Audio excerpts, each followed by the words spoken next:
Members of the Council, ladies and gentlemen, please be upstanding to receive the Worshipful Mayor of Pendle, Councillor Mr. Yasser Iqbal.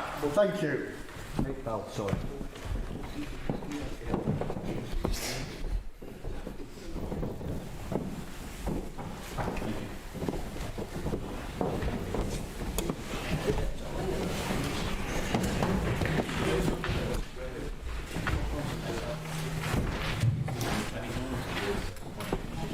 Good evening, councillors, ladies and gentlemen. First agenda item is apologies. Do you have any apologies? No. So we have apologies from Councillor Neil McGowan. Next item is declarations of interest. Members are reminded of their legal duty to declare any pecuniary interest in any item which is on the agenda. Do any members have interest to declare? No. No, thank you. Item 3 then, minutes of the council. Can you have a move to approve the minutes? Councillor Mahmood. Councillor Butterworth seconds that. All those in favour? Thank you, that's carried. Announcement from the Mayor and the Leader of the Council. I don't have any announcements. Mr Mayor, yes I have. I've got a few announcements to make. First of all, around Lancashire 2050, members will have received an email from myself. So I want to be updated on the progress which has been made on developing the ambitious Lancashire 2050 framework. For the past few months, we've been working with Lancashire County Council, Unitary, District and other borough councils to develop a shared ambition for the county. The aim of the evolving Lancashire 2050 is to bring the county's political leadership together around a shared vision, goals and priorities to help every resident live their best life. The publication of the Lancashire 2050 framework was launched last week at the Lancashire Day reception at the Palace of Westminster. Representatives from councils across Lancashire attended the reception hosted by the Speaker, the Right Honourable Sir Lindsay Hoyle MP. They will use the opportunity to speak to other senior politicians and policymakers at the event. The Lancashire 2050 sits above the work already done to develop the county view for Lancashire, where particular political leaders have made the case to government for more powers and resources with a collective voice. Lancashire 2050 is a long-term plan which is not dependent on local government reorganisation.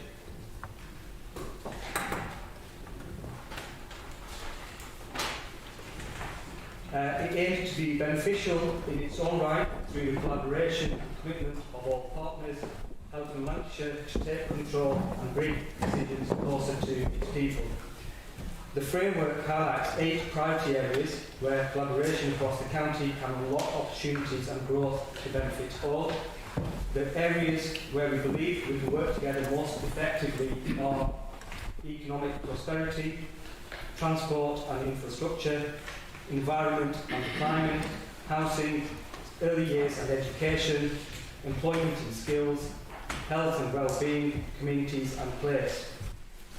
Developing the shared framework is recognition that there are some challenges we face and opportunities to seize that are bigger than any one institution. By all 15 councils across Lancashire working together, we can compete more effectively for national investment and development opportunities. There will be further updates at future meetings on this. The second announcement I have relates to the Lancashire BBC Awards, which were held last Saturday, and the awards were held in Lancaster. And the idea of the BBC Radio Lancashire Make a Difference Awards is to recognise unsung heroes from across the county, reflecting everything from good neighbours to voluntary work. Hundreds of entries were submitted and were whittled down to 32 finalists, and the 8 winners were announced at the annual ceremony, like I said, which took place last Saturday at Lancaster Town Hall. And it's a great honour and a privilege for me to, for those of you who are not aware, the Community Group Award came to Pendle and went to Pendle Food for All.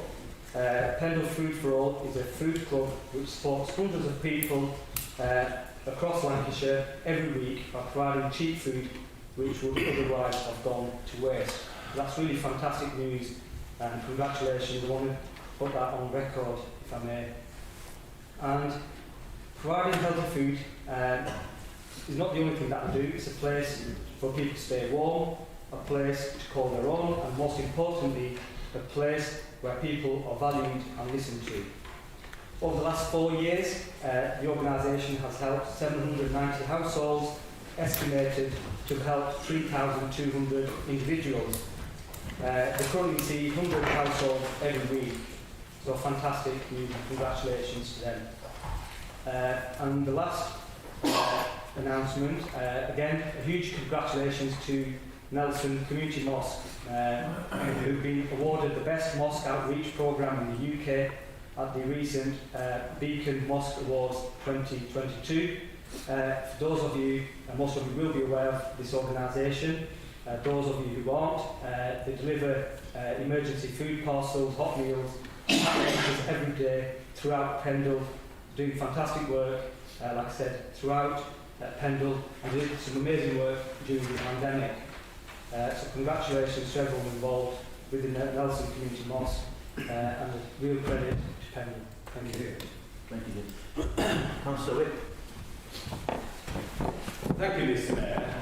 I just want to refer to the second of those announcements and the award to Food for All.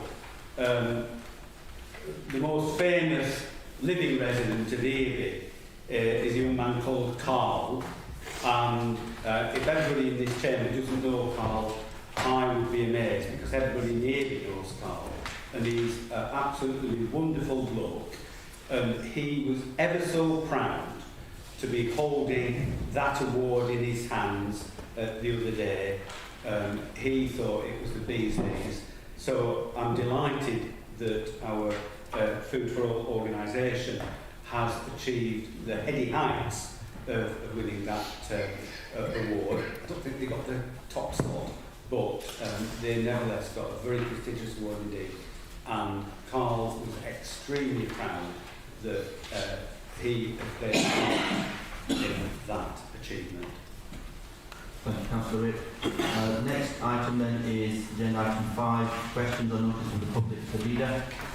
I think we have Councillor Armour.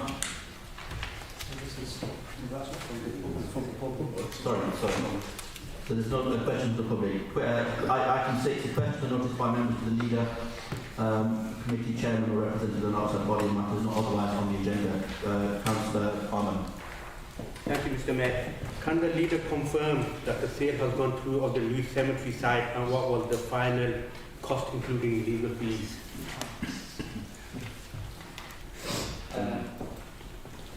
Thank you for the question. We've agreed a completion date of the 31st of January 2023 with Lancashire County Council, and the funding which has been set aside, which has been approved by this council, is around the region of 1.4 million. That's to purchase the the site and for the works that will be required to make sure the cemetery site and the works access, etc.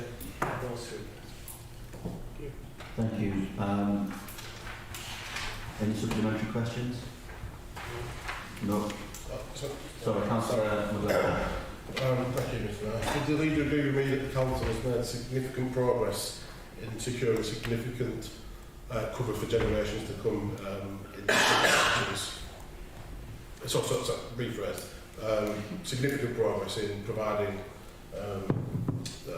sufficient cover for cemeteries. Thank you.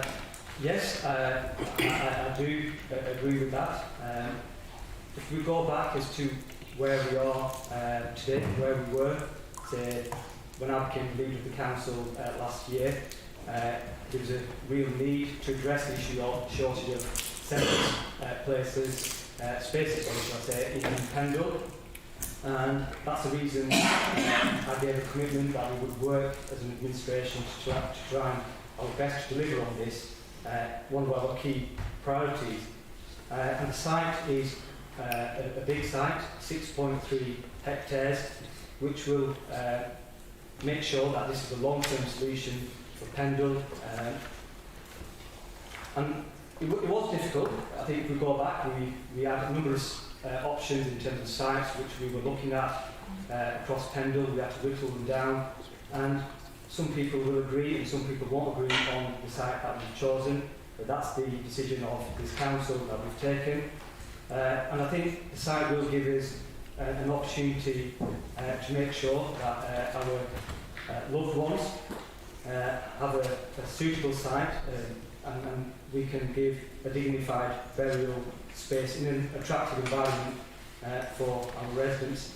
And the process has been time consuming, I must admit, and we've encountered delays and challenges along the way, but that's to be expected when we are looking at such a huge scheme. And in terms of the site, in terms of burial spaces that will be available to Pendle, I mean, the burial number of spaces that we currently have will go from, I think it's around about 1,100 to over 7,000.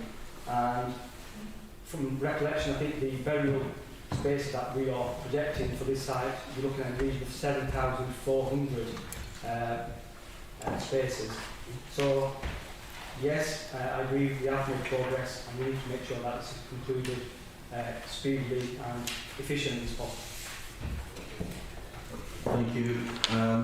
Next then is report by the leader and the work of the Policy and Legal Committee. I'll move the report. Do you seconder? No. Second report. Councillor McGregor. Councillor, do you want to say something? Thank you, Mr. Mayor. Can I ask questions on the following? First of all, the revenue budget monitoring, which has been at the meetings in September and November. And the last report that we had detailed that this council, when the pay award is paid out, backdated, we will be overspent to the tune of several scores of thousands of pounds. Does the leader agree with me that the approach of his administration to addressing the extreme financial difficulties that this authority is facing has been lacklustre, to say the least, during the last 12 months and more, and that there has been a general air of indifference, drift and lack of drive in seeking the savings that it is absolutely critical this authority makes in terms of its future survival. Now, these are issues that I'm sure the leader of the council is well aware of, because they have been an imperative for the last 12 years. Mr Mayor, over those 12 years, in the decade since 2010, this authority was saving circa £1 million, on average, £1 million a year. Does the leader recognise that during the current financial year, the level of savings is wholly inadequate to create that stable and balanced budget over the medium term, over a 3 or 4 year period? Mr Mayor, does the leader recognise that the inadequate performance in terms of achieving real budget reductions as a consequence of decisions is far behind where we would normally be? Does he recognise that at the December council meeting, if you look back at the record over the previous 10 years, and this is a record of all party political persuasions, administrations of different colours, different shared administrations, Conservative Liberal, Labour Liberal, Conservative on their own. But in the last 2 years, there have been very few savings identified during the year. We're flying on a wing and a prayer that manna will drop from heaven, because no effort is being put into those savings. And my second question, Mr Mayor, is about the so-called Transforming Pendle programme. Now, in the decade that I've referred to, Pendle Council lost 70% of the resources that it had in 2010. 70p in the pound disappeared from Pendle's coffers. And that was as a consequence of government action. Those services that we had, Mr Mayor, we protected the front line. Does the leader of the council recognise that all administrations protected the front line, made savings in back office systems, and achieved budget reductions, as I mentioned, 1,000 by transforming the way that services were delivered? And could he tell us how many pennies this so-called Transforming Pendle programme has actually achieved? I'm not talking about pounds, because I haven't seen a single penny piece yet come from the Transforming Pendle programme. You put £250,000 into it, Mr Mayor, through you to the leader of the council. Where has that £250,000 gone? How much money have you spent on consultants? And what have you got out of it so far, and what will you get out in the future? Thank you, Councillor. Thank you. I'm not sure if that were a political speech, and there were a huge number of questions, and I suppose both of them are interlinked in terms of the transformation and the revenue and capital monitoring report, which the questions are based on. I think it's fair to say, I think all councillors are aware, acutely aware, or should be aware, of the difficult financial challenges we're facing not only this year, but have faced for a number of years now. But I think it's fair to say some of the easy decisions have been taken in previous years. That's not to say that easy in the sense of they were simple, or councillors wanted to make the decisions. It's because of circumstances which have not been in whichever administration is not in their control. I think it's also right to say that in terms of the savings that we need to achieve, this has to be non-political in the sense that we want all groups to work together. And that's what we've tried to do in terms of the transformation process of this council. Councillors from all groups, and group leaders shall I say, attend or should be attending their meetings, and take part and participate in discussions to make sure we can achieve the savings that we need to. Some of the financial difficulties we are facing are unprecedented. Let's not forget that. And they're huge challenges. We've heard, and we do hear in the media and news, and we've heard from through the peer challenge review, which only met yesterday, in terms of the challenges. Not only is this council facing challenges, so it's not unique to Pendle, what's been suggested. This is happening to every single council across the country. And I think if we're going to make savings, we need to all work together, irrespective of our political affiliation, for our residents' sake. We tried this transformation process. The reason we're having to do this is because when I referred to easier decisions, so don't take this the wrong way, Councillor Wick, but easier decisions in the sense that we've done certain things for years and years, and we've had the same arguments in this council chamber blaming the government for cuts.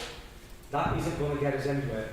We need to take the lead on this together as all political groups, make sure we come up with the ideas and come up through this transformation process, because it was easy. When I said easy in the sense, in the early days we had departments where people were left, they were redundant, there were voluntary redundancies, and huge numbers of staff left this council and they were never replaced.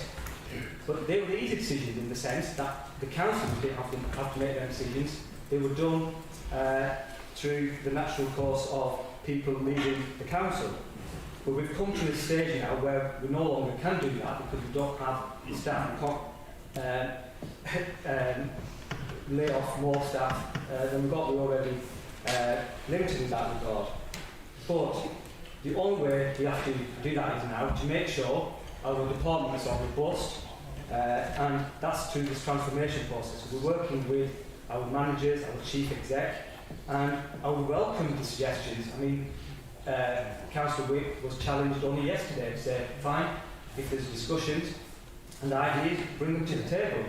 And we've not had anything.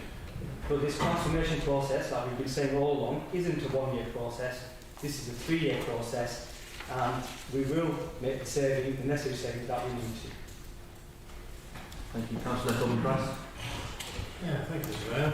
Just to add to what the leader said and actually complete the story, Councillor Wick again tells you half the story. It's the half he likes to tell, I'm afraid. So the Q2 paper did indeed say you had an underspend. Point of order. Yeah.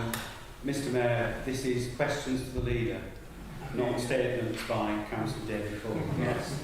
Adding to the leader's answer. No. Thank you,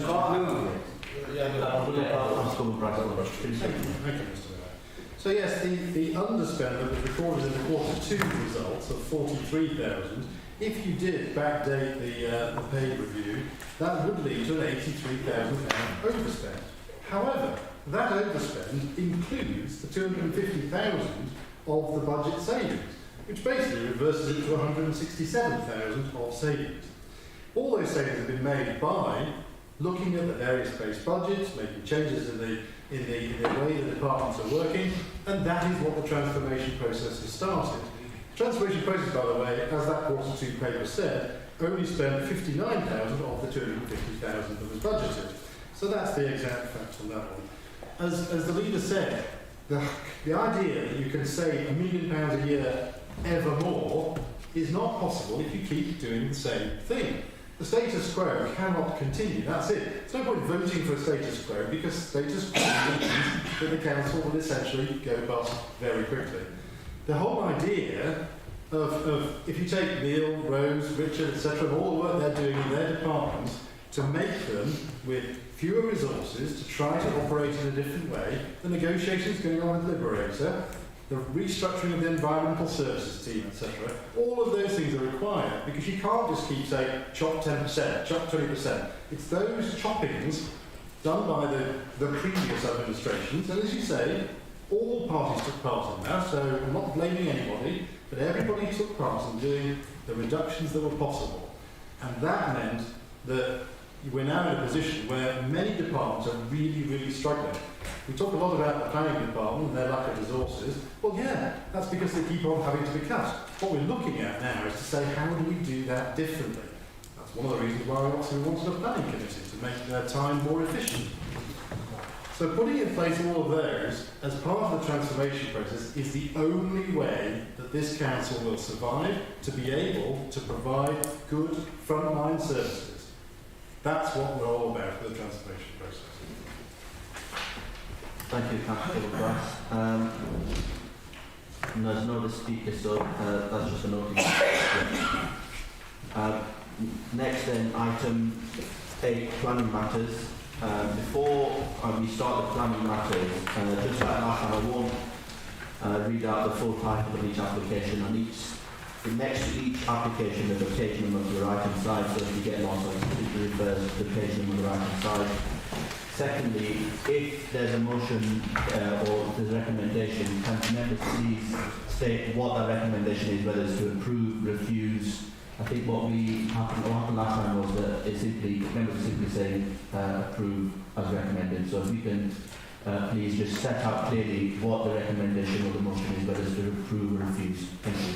So the first one is insertion of dormer windows to front and rear roof at slopes of 97 Barnoldswick Street, Nelson. Councillor McGladry. Just to, do we have to stand for each one of these? Yes. You know what? Rather than Of course you can. Yep. Okay. There's going to be a lot, so I want to look at it. Okay, but agree with the officer's report and move refusal. Councillor Mahmood. Mr Mayor, I move the recommendation to approve the I'll be seconded, yes, sorry. planning application. Yeah, sorry, yeah, you're right. So do we have a second for Councillor McGladry's motion to refuse? The report is really clear. Front dormers are not existing in regular features of terraced houses in the locality. The proposal therefore represents poor design. No, we are judging the design here in accordance with policy ENV2 and the guidance of the design principles. So when you turn over, it's not like turning over a thriller and not knowing what the next page is going to say. You turn over, you've read that sentence, and it says, recommendation, refuse. The siting of a front roof dormer on this dwelling would be detrimental to the street scene and harmful to the visual amenity of the location and would fail to improve the character and quality of the area, thereby failing to accord with policy ENV2, a Pendle Borough Council local plan, and the guidance of the Pendle Design Principles supplementary planning document. I think it's really clear that we should be refusing this application. Thank you. Councillor Mahmood, you want to come in? Sorry, Councillor Ahmed Farazan. Through the Mayor, I just wanted to confirm, obviously Councillor Asher has put a motion to approve it. I also wanted to approve it only because next door has got dormer windows to the front and the back, so I can't see what the issue is for a dormer window being next door as well. Yeah, the precedence, sorry, Mr. Mayor, the precedent's already been set, and obviously there's one next door. So just to be clear, obviously that was seconded now. Councillor Mahmood, are you moving an amendment? No, I'm No, he's still approving it. I'm seconding that. Okay. Yeah. Councillor Wick. Thank you, Mr Mayor. I think this application represents an important issue that this council needs to consider. That is, we have got a huge amount of tourist housing that in many cases is too small, too badly heated, too badly insulated, and yet we have got tens and tens and tens of thousands of people living in those houses. And this relates to something we've got later on the agenda about unfit housing, housing with hazards, category 1, category 2 hazards. How do we get that tourist housing stock up to a standard that meets today's needs of people who live in them, their homes. And in this case, and in many other cases, people want to extend upwards. They want to extend into the roof space, and by doing so, you can achieve huge benefits, not only in the amount of living accommodation, but also in the insulative value of those properties. Now, Councillor Sarah Coleman-Price says we are judging the design. We here, as councillors, have to make a judgment. We have to make a decision, not because this is contrary to policy. We don't necessarily look at it and say this is against the policy. What is being said here is that we don't like the design. Well,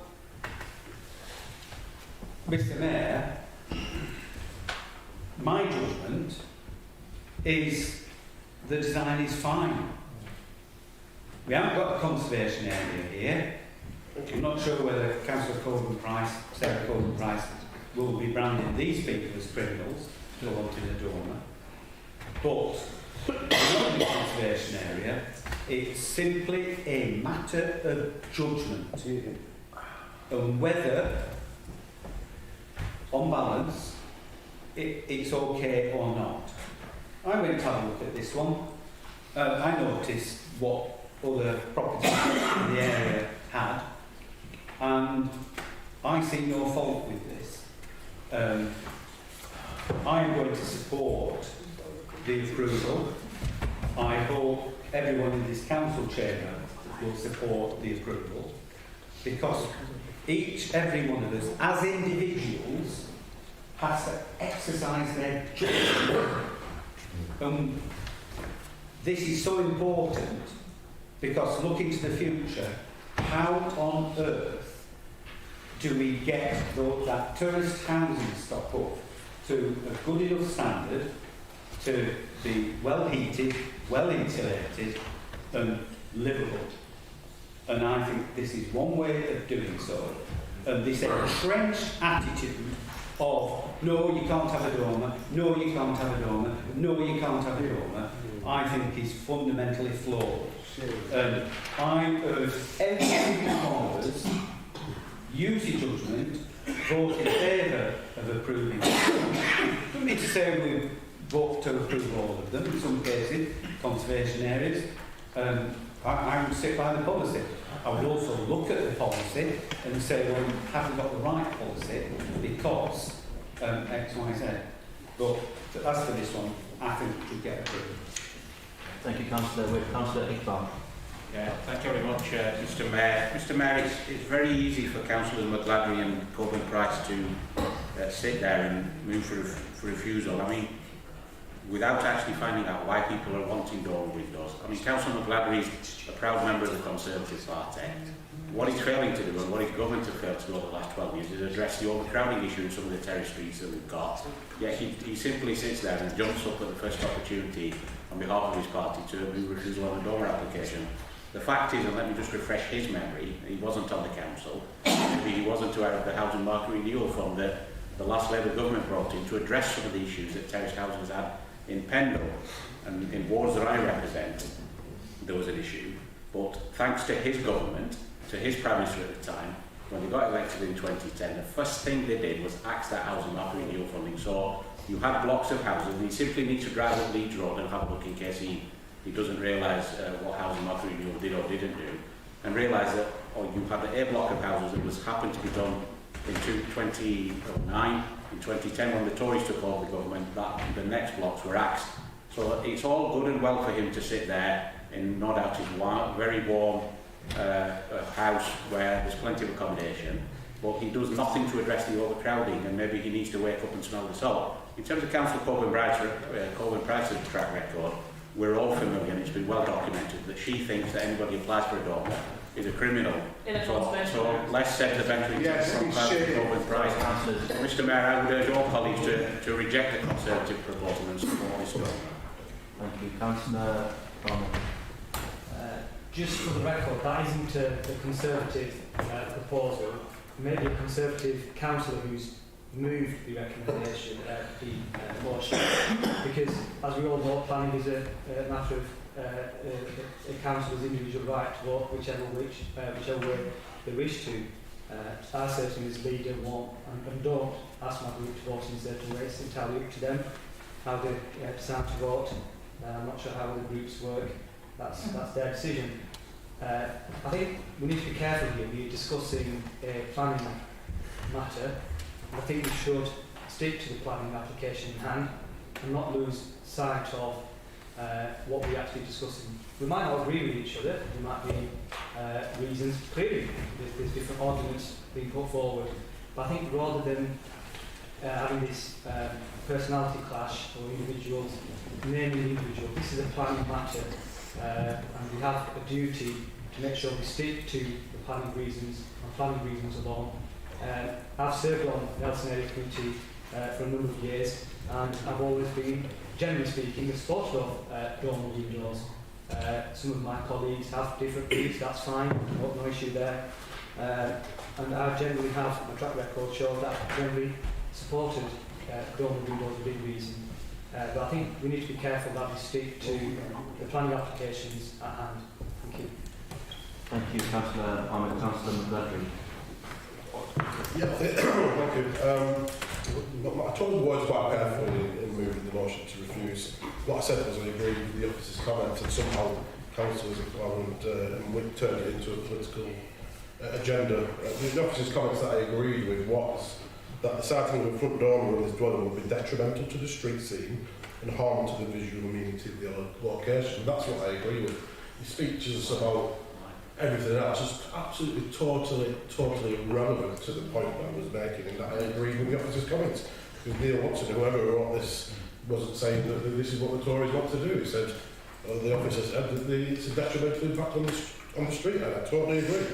It's also contrary to policy in V2, which I do support. I don't think that members for 1 second should use too much personal opinion on these things. And we have policies and procedures in place. I think we should be supporting the officers with the policies and procedures. So I'm going to call to point of personal explanation, but as I'm allowed to wrap up as I move the motion, I chose not to. But yeah, I stick to moving refusal. Councillor Mahmood. Thank you, Mr Mayor. Yeah, over the last couple of years, house prices and cost of living has made it very difficult to buy new houses and bigger houses for local people. And the only way to extend or is actually move upwards into like dormers, because that's more cost efficient, that's more habitable, it's easier to renovate rather than, it's more cost effective rather than going and buying a brand new house, because they are kind of priced out of that kind of housing. So we are thinking practical and support the original motion I moved to approve. Thank you, Councillor Mahmood. So we've had enough discussion and we've moved the vote, which is the amendment, which is to approve. So all those in favour of approval, please show your hands.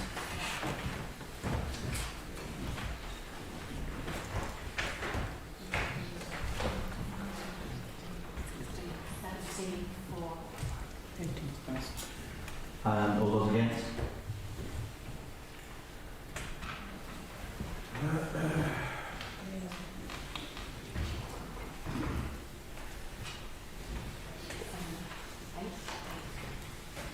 That's 8 against. So that now becomes the substantive motion. And if you vote again, all those in favour of approval, please show your hands.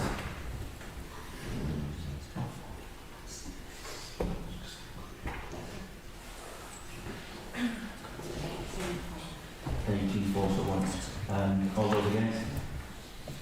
That's carried. Thank you. Next then is display of one LED illuminated wall mount facade with an advertisement sign at 123 Gisborne Road, Barford. Councillor Iqbal. Can I agree with the officer's comments and move the recommendation?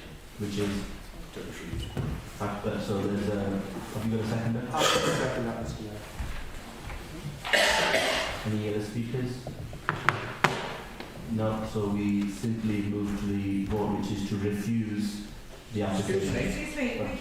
Sorry, no, sorry, you can't speak. I'm sorry. Sorry, you can't allow members of the public to speak at this meeting. We Sorry, sorry. submitted a question today. No, sorry, you can't speak in question, not at today's meeting. I'm told that the deadline was 12 noon yesterday, so I'm sorry you are late. It's the day before that was submitted, and I actually rang clarification. Sorry, not rang. I emailed clarification. I'm sorry, I'm really sorry. I understand that it's disheartening and but I'm sorry, we simply haven't received the questions we had, so I'm really sorry, I can't really read. So we have a motion to refuse, which has been seconded. No other speakers, we simply move the vote to refuse. All those in favour of refusal?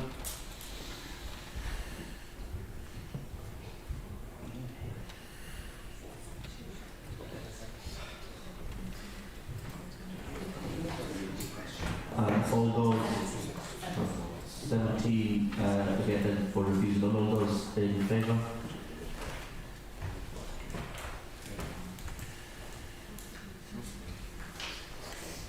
So that's 17, so that is refused. Next then is erection of a single extension to rear and insertion of dormer window to front stop at 12 Bickford Street, Nelson. Councillor Amman. Thank you, Mr. Mayor. Can I go for approval of this application, please? Yeah, thank you, Councillor Amman. You a seconder? I'll second that. Councillor Mohammed Adnan, second that motion. Councillor Wick. Thank you, Mr Mayor. Unfortunately, I didn't get to look at this one. I am familiar with Whitworth Street, and I appreciate the heritage characteristics that this area has. But if you look at the recommendation to refuse, you again see the words, the proposed front dormer would be incongruous and out of keeping with its surroundings, with an unacceptable harm to the character and visual images of the area, and would result in poor design. Now, we've just been discussing this self-same issue in terms of Bradford Street, and some of colleagues to my left were arguing that the impact on the street scene, the detriment to the street scene, is what is paramount. And I would urge all councillors to think about the impact of not making our thousands of tourist houses suitable for modern day living. What we will end up with progressively are huge areas of Pendle that won't be improved, will not have residents, homeowners who invest in the properties, because they will move and there will be continued pressure on green fields to build new houses, bigger houses, better insulated houses. And increasingly, we will end up with more and more areas of Pendle that will, if not fall into dereliction, become unloved, be bought up by buy-to-let landlords who, some of whom cannot give a toss. And we will end up with huge detriments to the street scene because of this flawed decision-taking that we're participating in. And some councillors are arguing, this slavish adherence to thou shalt not put a door on means, think through the implications of all of that. And I think as an authority, as a planning authority, we do need to think through the implications of those policies on our older housing stock. And it's something that we should do in the review of our local plan. But in the meantime, we have to act in order to make sure that people are willing to invest in those older properties, are willing to make them more suitable for modern day living, more affordable in terms of heating costs and in terms of living standards, more healthy too.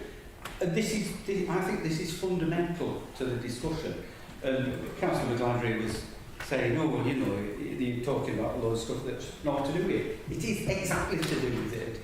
And we ought to be getting it. Now, I'm not going to support the approval on this one because I haven't looked at it. I haven't seen what the detriment is to the neighbouring property. And I'm not willing to make a decision on that. I mean, my preference would be for councillors to go and have a site visit and actually appreciate what the impact on the neighbour is, or neighbouring property is. And, I mean, if I was moving anything, that's what I would move, to have a site visit. Let's go and have a look at it. But I would also rule out turning this down on the second ground of the front door would be detrimental to the street scene. The bigger picture is, if we do not improve our tourist housing, we will have dereliction and detriment writ large across Pendle. And we need to get our thinking caps on as to how we stop that from happening. Thank you, Councillor. Do you have a seconder for that? Well, I would move a site visit. No seconder? I'll second that. Councillor Lord. Before Councillor Coleman-Price. So again, just using the words of Mr. Watson, Wickworth Street, don't huff at Mr. Watson. Wickworth Street comprises 2 terrace rows with the front elevations facing each other. It has retained the cobbles, the paving flags and chimney stacks. Wickworth Street is a very good example of an unaltered street with the character of the street scene and roofscape being well preserved. There were no front dormers on Wickworth Street, which has ensured the roofscape is intact. So this house has a rear dormer, which I am known to be not against, and it also has a rear extension. However, there is another extension that's part of this application. The proposed extension would increase the length to 4.7 metres, which would result in breaching the 45-degree guidance and would result in overshadowing and obstruction of outlook. In addition, number 12, and you often find this in Pendle, the topography changes everything, is elevated above number 10 by 0.7 of a metre, which would exacerbate the impact of the proposal on the neighbour. The proposal would result in overshadowing and obstruction of outlook and would result in an unacceptable residential community impact on number 10, Wickworth Street. So let's think about the residents of number 10.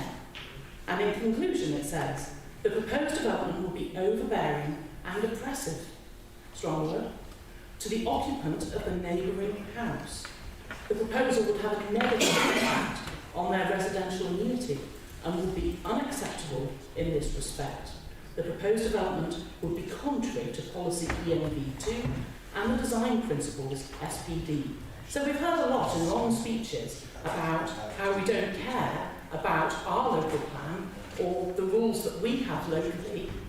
Well, I would have thought that some of the councillors in this chamber, some of whom have been here for 40 years, will probably be part of the reason why we have these rules. We have these rules to help us, to guide us. We should apply them. That is what is asked of us as councillors. Sometimes there are grey areas and sometimes there aren't. And from reading this report, it's clear that this isn't one of those cases. So I recommend refusal. Councillor, sorry, just on that, that's the second, you can't move a further amendment whilst we've got another one on the table, so Okay. you can't do anything at the moment. You can't do a further amendment, let's cover that now. Councillor Amma. Thank you, Mr. Mayor. My motion for approval, I'd like to withdraw it on second council with. For a site visit? Yes, site visit, yeah. Okay. So that's now just becomes...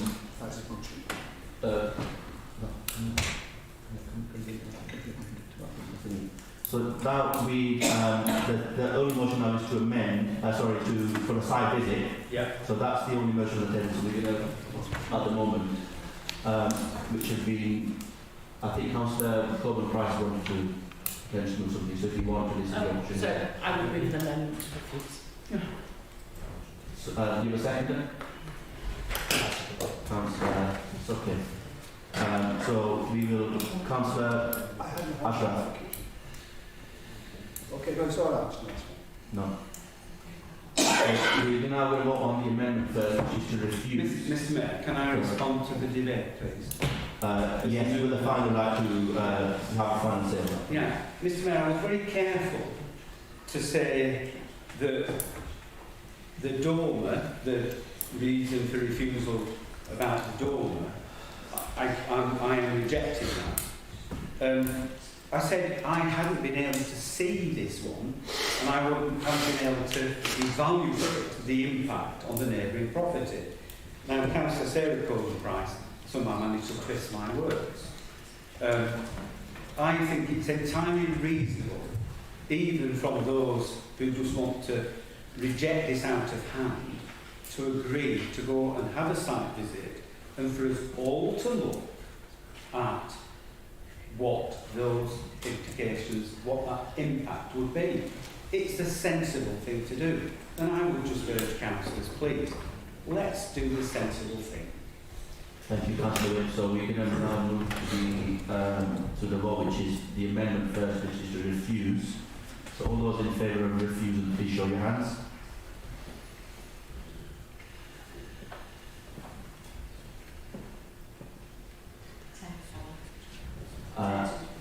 That's 10 for refusal, and all those against refusal.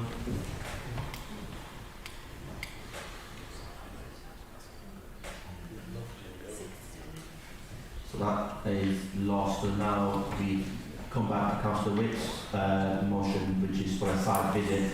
All those in favour of a site visit, please show your hands.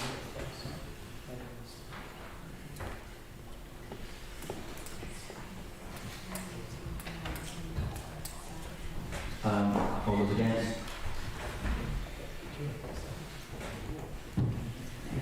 So 3 against, that's carried. So there's a site visit next for that application. So the next one is the external operation involving conversion from bank to clinic, including insertion of a new door and window and replacement of doors and windows at 2 Newtown, Barnoldswick. Councillor Church. Mr. Mayor, I propose we refuse. You have a seconder? Yes, Mr. Mayor. Sorry. So that was a motion to refuse, wasn't it? Yes. Sorry, thanks. I think Councillor Tom Witt's hand was up first. I think I was up. No, I can see better than you and I am.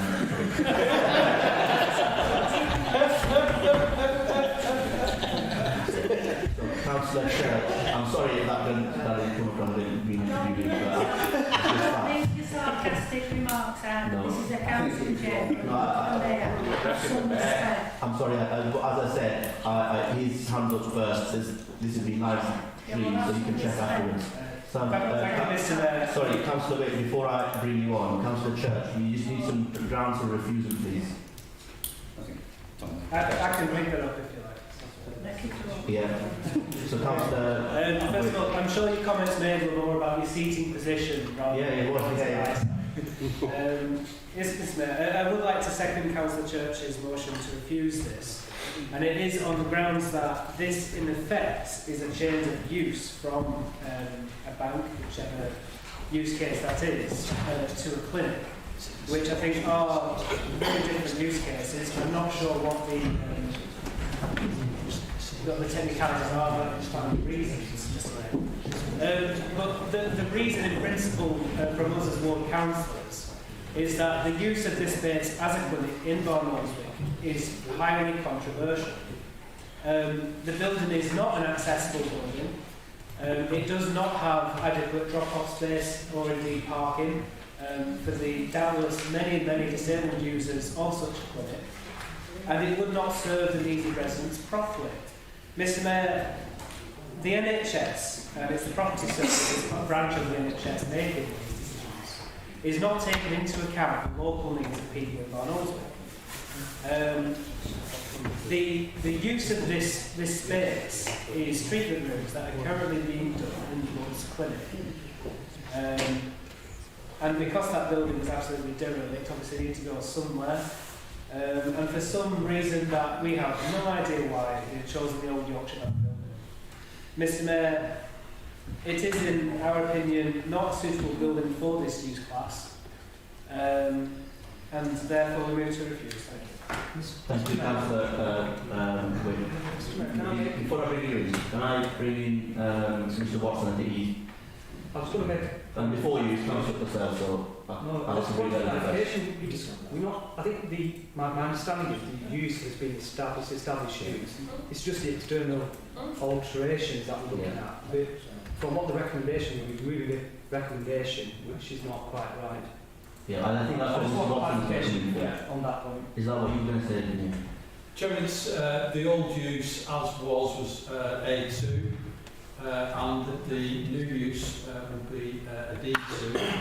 That was amended last year, so both uses are in class E as the use classes order, so there's no change of use taking place. This application is simply about the external changes, which is a couple of windows. So we couldn't refuse the change of use because it isn't development, it's not normal at all. Yeah, thank you, Councillor Purcell. Yes, thank you, Mr Mayor. Yes, I've got glasses, I can see you. First, I'd like to support... Sorry, Councillor Purcell, you have to stand up. Do I have to stand up? I'm sorry, it's just the rules of the against you. Right, first and foremost, I'm dead against changing these windows. For a start off, once you start with one thing, like changing windows, that's a road to saying, right, we'll start application and make this into a treatment room. As far as I'm concerned, I'm dead against this, to changing it. It was the old bank, the Yorkshire Bank, which was there. Though they tried to alter it once there and it didn't work. We wanted a disabled access and they couldn't get it there, but we're talking about the windows here. There's nothing wrong with those windows where they are. I can't see any point in altering those windows. Leave them as they are. They've been like this for many, many years as far as I know. And it's only another route down to saying, right, let's put the clinic in there. I'm not against any changes, but I can see what's going to happen here, and I don't want it to go forward. And I can't see anything, as I say, these windows are perfectly right, leave them as they are. They've been like that for 30 or 40 years, leave them. There's no need to change. But I support all what local councillors say. Thank you. Mr Mayor. Thank you, Councillor Purcell. If I can come back to Councillor Tom, in terms of the grounds on refusal, are you after that advice? Let the discussion continue, I'm sure. Councillor Iqbal will bring you, no, he's the one coming. So, Councillor Coburn-Price. We had this very similar sort of thing happen to us in Clawton. All the councillors from Combe were worried about a thing that had been a village hall or church hall becoming a busy nursery. It wasn't that the village didn't want a nursery, it was just a very difficult junction. We were concerned about access, there was nowhere to park, there were lots of reasons why you might turn it down. There was nothing wrong with the design of anything that they were doing. We argued with Mr Watson at Cone Area, and he was unequivocal. He said it's the same use class as a village hall, albeit used in a less intensive way, as it is in the nursery. We're going, it's totally different, Mr Watson. They'll be here at 8 o'clock causing chaos. And he said, you have no material reason to turn this down. 8 o'clock, use, more intensive use, they're all arguments, but they don't cut any ice from a sort of planning perspective. And so, we had to vote for it. And this is a similar thing. Local councillors are against the idea of the development, but not on planning grounds. And so therefore, we have no option here, except to vote for it, reluctantly, in just the same way. Thank you, Councillor Coburn-Price. I don't move the council. Councillor. Yeah, I mean, if I've been contacted that this planning application, the reason why some of the residents are against it, and I can understand why. Because someone asked me, is this site suitable for what they want to do? Probably not. And I think there needs to be a better, improved site for this facility. But unfortunately, because it's permitted development, we can't stop them using it as a clinic. Whether we can refuse what's before us this evening, I think there needs to be some grounds that I'd like to consider and hear from members and colleagues if they can assist. Thank you, Councillor Palmer. Councillor Wick. Thank you, Mr Mayor. First of all, I'd like to congratulate Jennifer for a spirited defence of the Yorkshire Bank windows. I could get a picture up on my phone and we could all have a good laugh because, frankly, the Yorkshire Bank is a sort of 1970s development. It's absolute rubbish. It's this artificial blockwork stone. It's been voted the most ugly building in Barnoldswick on more than one occasion. So the spirited defence of the windows is Jennifer's attempt to sort of say that black is white. And I think it's a good try. I don't think that would have any legs in terms of defending refusal on appeal. I think the real reason why this is utterly unacceptable, and for people who do not know the Yorkshire Bank, it's at the bottom of a narrow street which has no parking until you get halfway up it. It's on a bad bend with a zebra crossing immediately outside it, and the entire frontage is covered by zigzag lines. So there is no, and I repeat, no parking. None. Zilch, zero, nada, nothing. No parking. Now then, what is a common attribute of people who go to health clinics? A lot of them are poorly. Some of them are disabled. All of them are in one way or another incapacitated.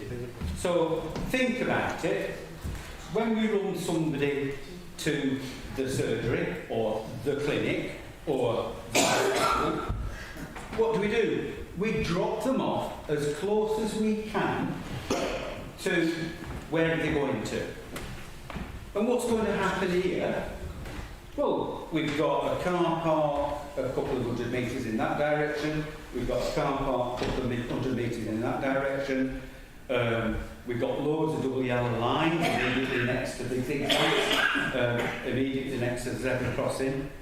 And we have a huge problem with vehicles stopping inappropriately. I mean, they might be unloading, but generally they block the place up when they go into one stop or Harry's Arlings.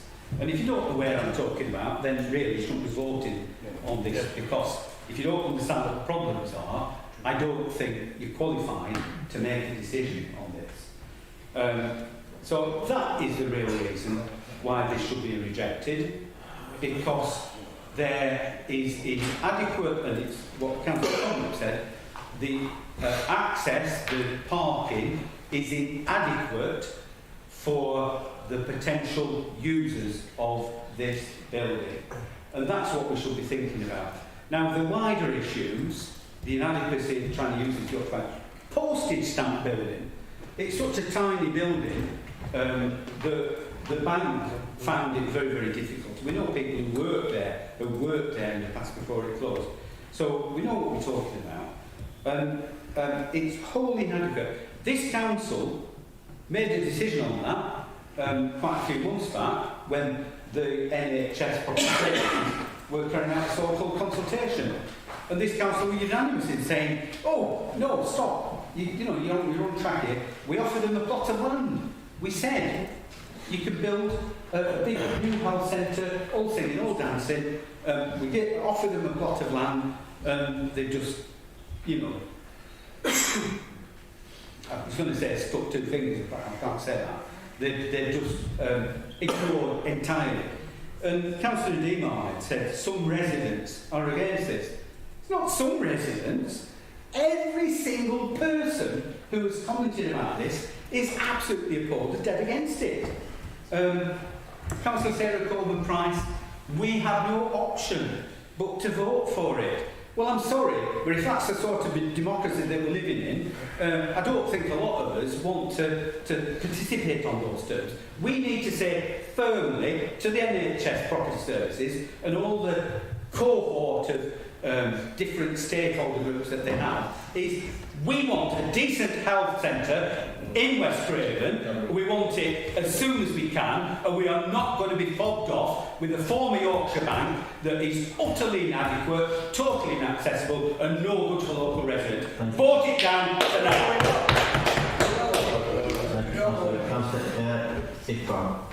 Thank you very much, Mr. Mayor. Just before I speak, can I just ask you a question to Mr. Watson?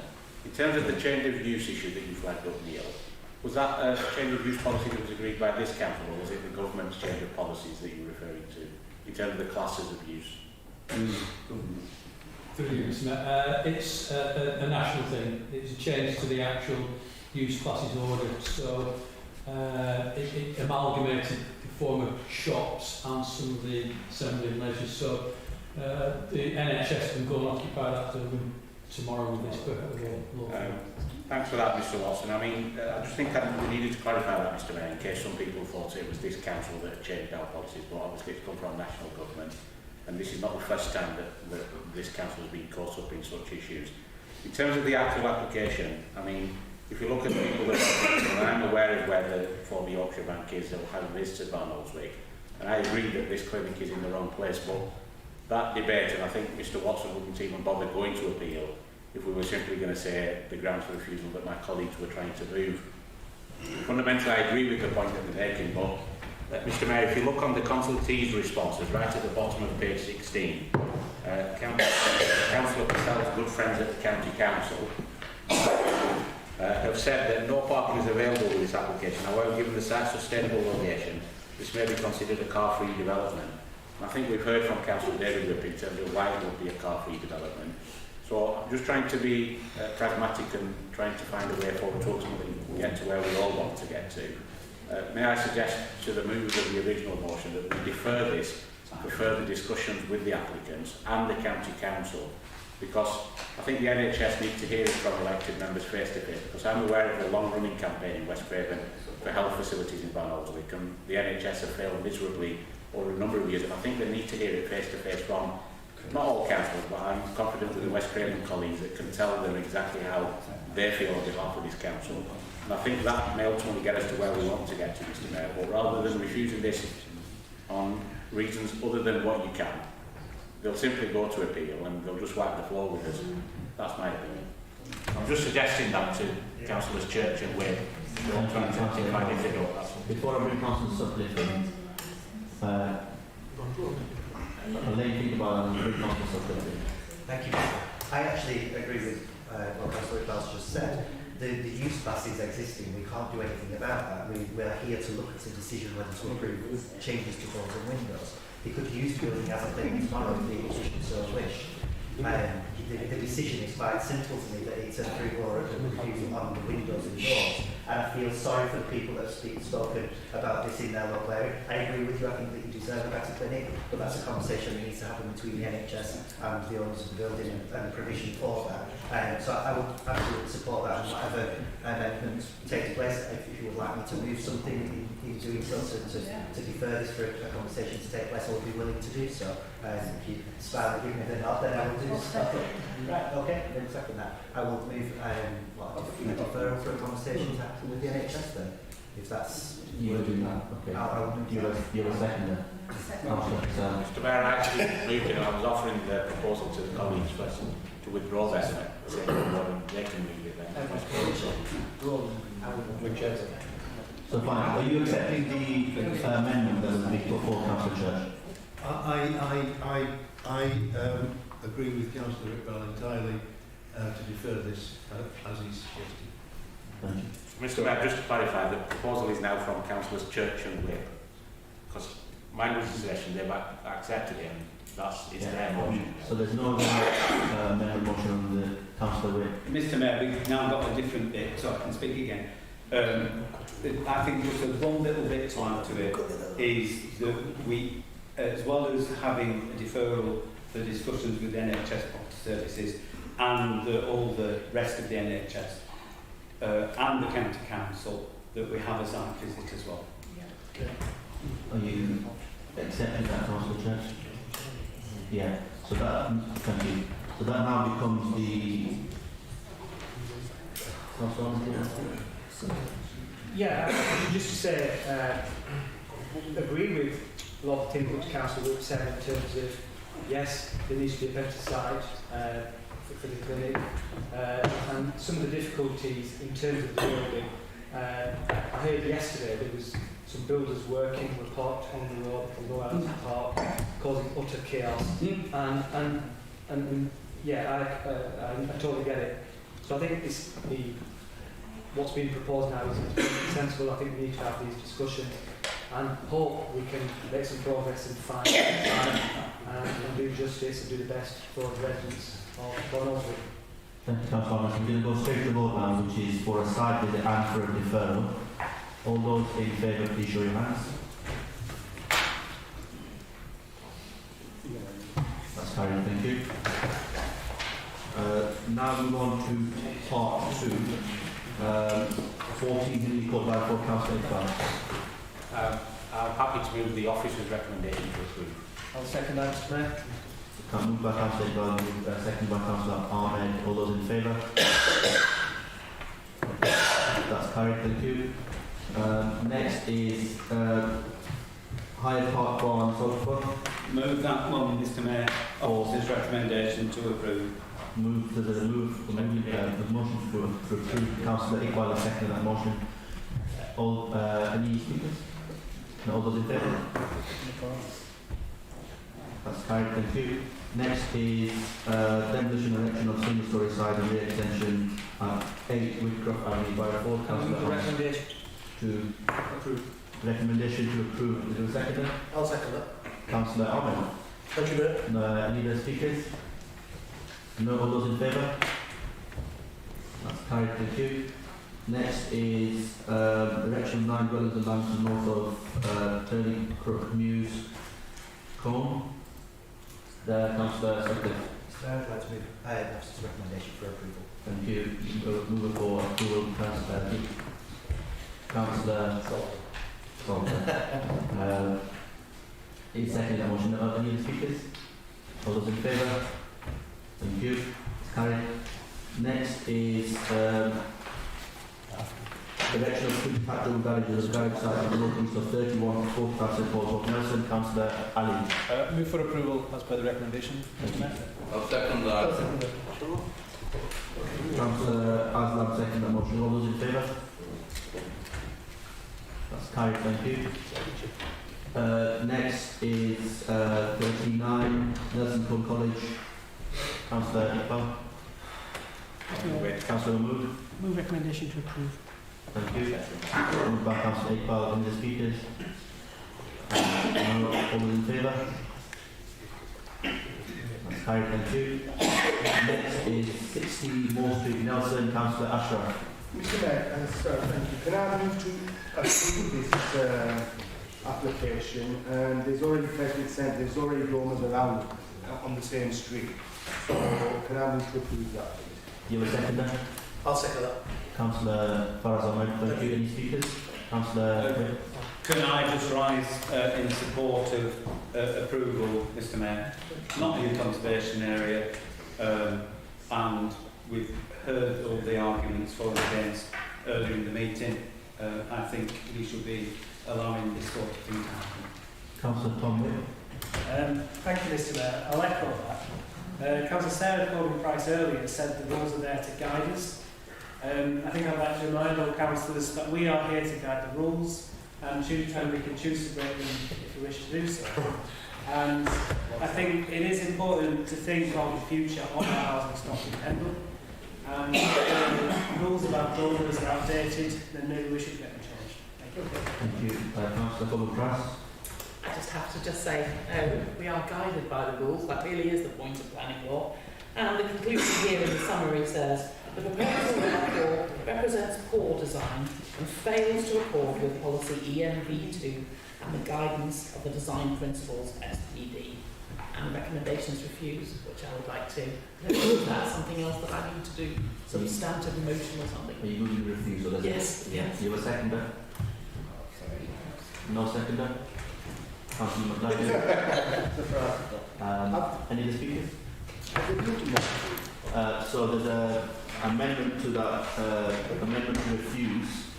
We're going to go to the vote. So all those in favour of refusal, please show your hand.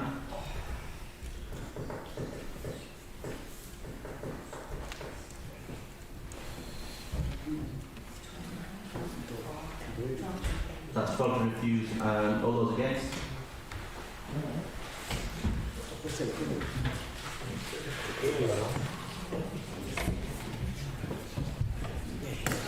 16, so that is... So that's lost. So we now go to the original motion, which was to approve. All those in favour of approval?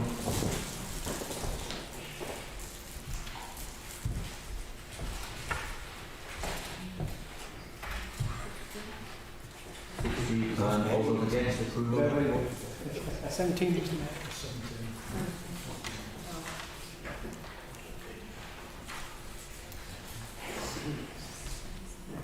So that's carried. And if I can just ask citizens to clearly show their hands, just make it easy for us. Next is Greenback House, Colin Hall, Trodden. 45. Sorry, Councillor Coleman-Price. I would like to ask Mr. Watson's advice on this.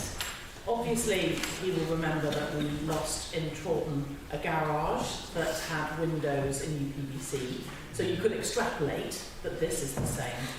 The parish councillors are still very concerned and would like to have a condition that this building would always remain a stable. If you want, I'm going to bring in Mr. Watson. The garage you referred to is slightly different actually, because it was next to a house with UPVC windows, etc. So it was more of a case not to accept this if I'm more against the recommendation that I've done in there. You can't put a condition on to say something that would require planning permission should always be used for the purpose of use now. You just apply planning permission that changes. So you can't buy that. It needs planning permission. It needs planning permission. In that case, the parish council do feel very strongly about this.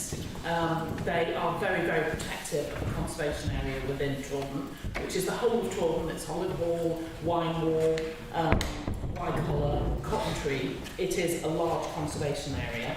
So if Mr. Watson feels this is one that's a great area, I would like to recommend then that this is approved. Refused, I'm sorry. Yes, that we stick with the wooden windows and not UPVC. Did you have a seconder? I'll second that. Councillor Coleman-Price, second that. Councillor Wick. Thank you, Mr. Mayor. I'm not going to argue for approval or refusal. I think we're being very, very, very pernickety indeed when there is an acceptable UPVC fenestration detail proposed that we're actually sitting in judgment on this.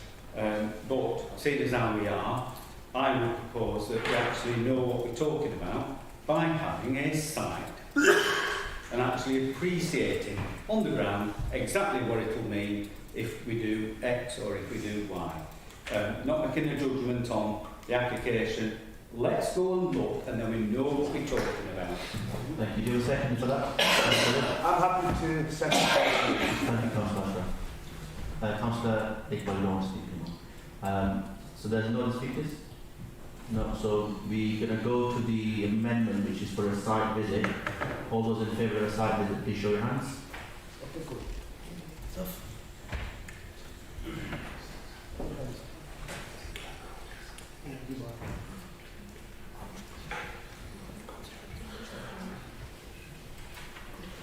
That's 15 for. All those against the site visit.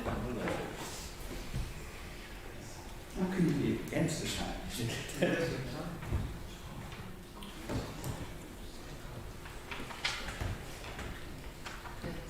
That's 15-13, so that amendment is carried, so that now becomes the substantive motion, so we'll go through the motions again. All those in favour of the site visit, please show your hands.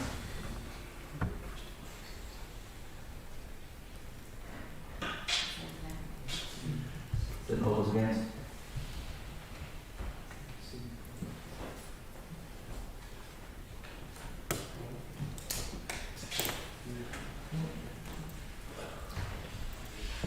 So that's carried.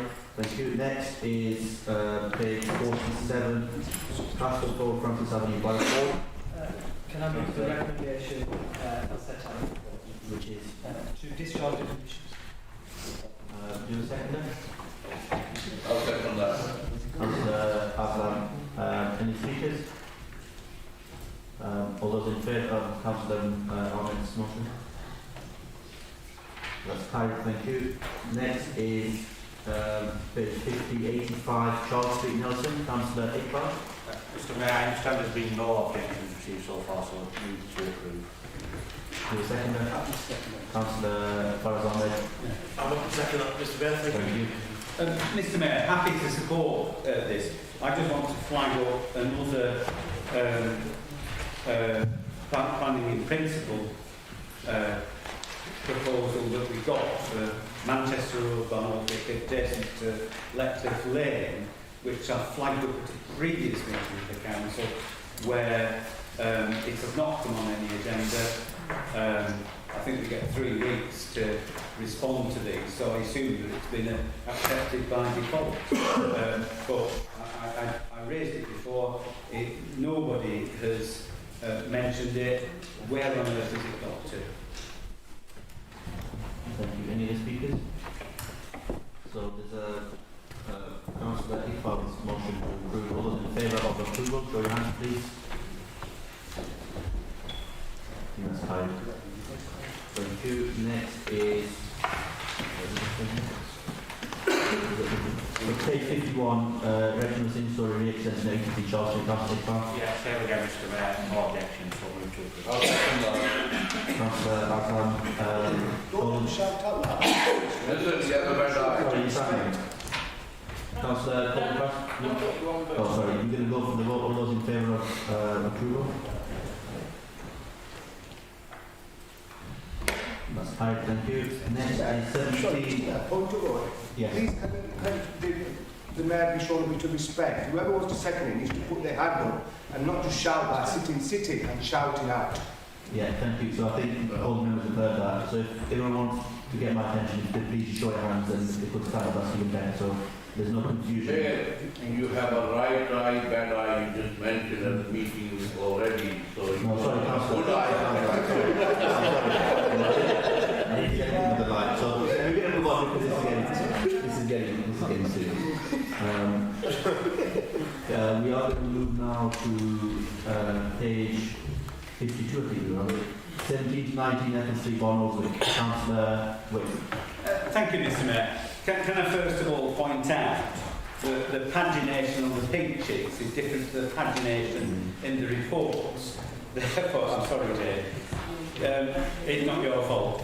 But as a consequence, we've ended up with, I thought we were dealing with one and we're dealing with another. I'm not saying that anybody's going to take us to judicial review and challenge us that we did what we were doing, but I think a lot of people might actually say, well, you don't know what you're doing.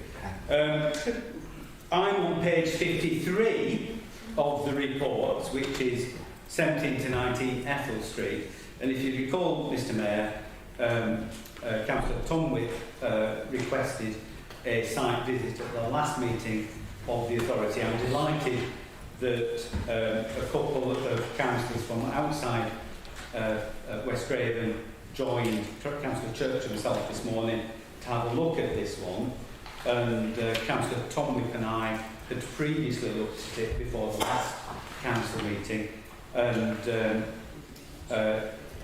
the position is that the proposed development would create a backyard space in the neighbouring property that would be identical to all intents and purposes, with a number of backyard spaces that there are up the rest of the street and the opposite side of the street. And I think Councillor McGladdery will confirm that that's the case.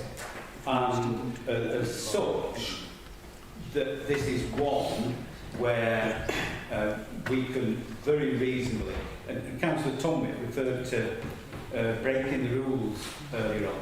I always talk about a bit of wriggle room, and we can not bend the rules, not break the rules, but there is still room within the rules that we can wriggle a bit and actually pass something that we might otherwise say, oh no, we can't have that. On site, Mr Watson was relaxed. Either he's twitching or nodding, but Mr Watson was relaxed that in this instance, and the other point that I think it was Councillor McGladdery made, but I'm not very sure, was that the sun, the way that it comes round, actually, you know, there's no loss of that light because the extension is to the north. The upshot of that, Mr Mayor, is that I'm going to propose that we do approve this. There may be conditions that Mr Watson wants to attach in order to ensure that everything is correct, and I would move that with the conditions that the planning manager feels appropriate in this instance. So it's approval with conditions if needed. Councillor Purcell, thank you for making that very clear. Thank you very much, Mr Mayor. Sorry, what? I'll second that. You're going to second that, okay. He forgot. I was going to say something. Any speakers? So there's a motion to approve the application. All those in favour of the motion to approve, show your hands. That's carried. Thank you. Next is Parkhead Farm Skipping Railroad Home, Councillor Coburn-Price. This has been one of those sites that strikes dread into when you see this, because there have been so many contentious and retrospective planning applications with this farm, which has now been split in two. So we've had them now coming at us double. However, we have been on a site visit here, and this farm is the least of all the planning applications that we've ever seen, and is in fact almost completely invisible owing to the topography of the land. So actually, though weary from seeing Piked Hedge Farm, we are, all of us in Combe area, in favour of approving this application. You a seconder? I'll second that. So I think, Councillor Aslam, can I just point you to the rules which make it very clear that you have to stand to speak. I think I've let it go once, but I think it's that you obviously intentionally disregard the rules, and it's, if you want to look at it, it's page 78, rule 21.1, which says when a member speaks, he she must stand and address the meeting through the mayor. If more than one member stands, the mayor will ask one to speak and the other must sit. So I'm going to make that very clear. If you don't want to stand, that's fine, but I simply won't take that vote from you. So Councillor Sutcliffe, I think, so I'm going to take that second. I will second that. So I think there was a motion to approve, which is seconded. Any speakers? No other speakers. All those in favour of approval? Thank you, that's carried. Next is 44 Lancaster Gate Nelson. Councillor Faraz Ahmed. Thank you, Mr Mayor. I'd actually recommend for approval, please. Thank you. Councillor Mahmood. Yeah, second that, Mr Mayor. Thank you. Any other speakers? Councillor McLeod. Just a clarification, I think the recommendation is to discharge the conditions, or what's my one?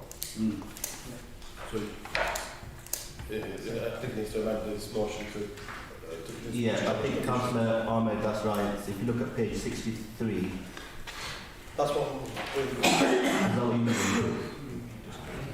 Yeah, to approve to discharge conditions. Sorry, Mr. Mayor, to approve to discharge conditions. I need to refer to the standing order. Thank you. So that's, is that what you second, Councillor Mahmood? So, all those in favour of that motion, should you say hands? Thank you, that's carried. Next is Greenhead Lane fence. Any speakers? Councillor McLeod. Agreement officers' recommendations to approve. Yeah, do you have a second? I'll second that. Councillor Salt. Yes. Forget it. Any other speakers? No, all those in favour? Thank you, that's carried. Next is Bridge House Farm, Peterville Home. I'd like to move approval of this one. It's a two-parter, but the second part being also approved anyway. But this one, I'll move the approval of this one. Thank you. Do you have a seconder? I'll second that. Councillor Corbin Price, seconding. Any other speakers? All those in favour? Any against? That's carried. Thank you. Next is Longshore Nursery, Longshore Business Park on Turner of Nelson. Councillor Mahmood. Yeah, thank you, Mr Mayor. I move the recommendation to approve the change of use. Thank you. Councillor Azar. I'd like to do that. Mr Mayor, can I second the proposal? Thank you, Councillor Wick. All those in favour of the approval? That's carried. Thank you. Next is page 77, which would be page 78, discharge conditions to northwest of Corridor by Councillor Ahmed. Yeah, we've got an update on this, and the recommendation is remains a split decision. So we discharging some of the conditions, condition 3 can only be partly discharged. I think condition 9 is yet to be assessed. That's, if I've got that right, correct me if I'm wrong, Mr. Watson. So it's a recommendation on the update sheet. That it's discharge condition 4, 5, partially discharge condition 3. I don't know, I'll move that. Do you have a second? Second that, Mr Mayor. Councillor will second that. So we are, sorry, Councillor Cassell, do you want to speak? No, sorry. So we are moving the updated report recommendation, which is, I think it's before all the councillors. So all those in favour? Thank you, that's carried. Thank you. Next is 70 Highland Road, Bridefield, Councillor Ashraf. Yes, Mr. Mayor, great pleasure to move this as set out by the planning officer to approve. Thank you, Councillor Ahmed. Oh, happy to second. Second by Councillor Sadar Ahmed. All any speakers? No. All those in favour? Mr Mayor. Sorry. Sorry, sir. Councillor McLeod. I was mixed. I was part of that. This one. What are we on, sir? This one. Mr. Bridge House. No, it's not. Approved. Also approved. Also approved.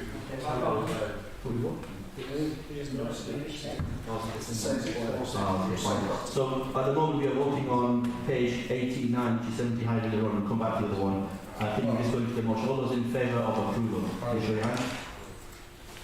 That's carried, thank you. We go back to page 83, Bridge House Farm, Peter Road. Con? No, it's also approved. We can't vote on it. What's that? Oh, is that okay?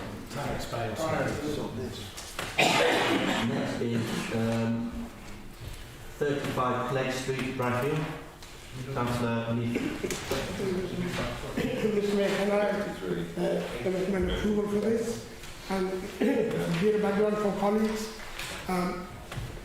This obviously building had over 2 metre high hedges there, and obviously the new residents have spent a lot of money on it.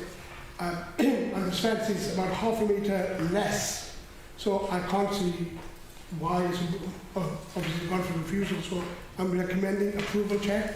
Mr. Mayor. Thank you. Councillor Ahmed, before I bring Councillor Aslan. I'm happy to second that. Thank you. Councillor Ahmed, Councillor Aslan. I'd like to second that. I already put my hand before anyone, and did you not see me? No, did I not put my hand before anyone else? Mr. Mayor, can I just raise a point of order, please? The Councillor Aslan needs to learn to respect the chair of the Mayor. Because all I've heard from him this evening is clear disrespect, so he either needs to apologise to you as the Mayor and buck up and listen to what you say, or leave the room if he's not happy. Right, I think Councillor Iqbal, I've obviously mentioned that already. I'm not going to keep going back on. Councillor Aslan said that, so obviously, as I said before, I'm in a position where I can see more of when hands go up first, and I saw Councillor Ahmed's hands go up first. I told Councillor Aslan, so we're going to Councillor Corbyn Price. So I'm going to read to you from page 97. The application site is on a prominent corner plot and has retained the original wall. Earlier on in this report we hear about the neighbour's house on the street scene with a height of 1 metre. The proposal seeks to erect a wooden fence on top of the original red brick wall, resulting in an overall height of 1.9 metres. Quite impressive. The material for the proposal would be wooden fencing laid horizontally along the boundary. In this location, the material of the wooden fencing would not match the existing materials, and the design would be alien, with the wooden fencing being laid horizontally. The design and material of the fencing would be poor design and an incongruous feature in the traditional setting, which has a negative impact on the street scene and on the character of the area. As part of the boundary treatment, there is vehicular access to the application site from Walter Street, which was approved by planning application 18/08/HHO. The pillars to the vehicular access have been built with concrete block and are set against the original red brick walling. The use of concrete block would be poor design in this setting and would be an incongruous development in the street scene and harm the character of the area. A suitable condition could be placed to ensure the material would match the existing red brick wall. LCC Highways, now they rarely get involved, here we are, have raised the issue that the vehicular access is not wide enough to ensure that the vehicles emerging onto the highway from the application site would have a clear view of oncoming traffic and would cause highway safety issues. This should be a concern. The proposed plans show that the vehicular access would be 3.4 metres wide, which would be inadequate and would result in highway safety issues when emerging from the curtilage onto the highway. In this area, there is an issue of lack of parking. LCC Highways have identified that the gate needs to be sliding to ensure 2 parking spaces can be retained within the curtilage of the application site. However, even though the vehicular access would result in highway safety issue due to the height of the fence and visibility issues, this application is solely for the consideration of the erection of the fencing. And neither the vehicular access and the parking spaces are not included as part of the application.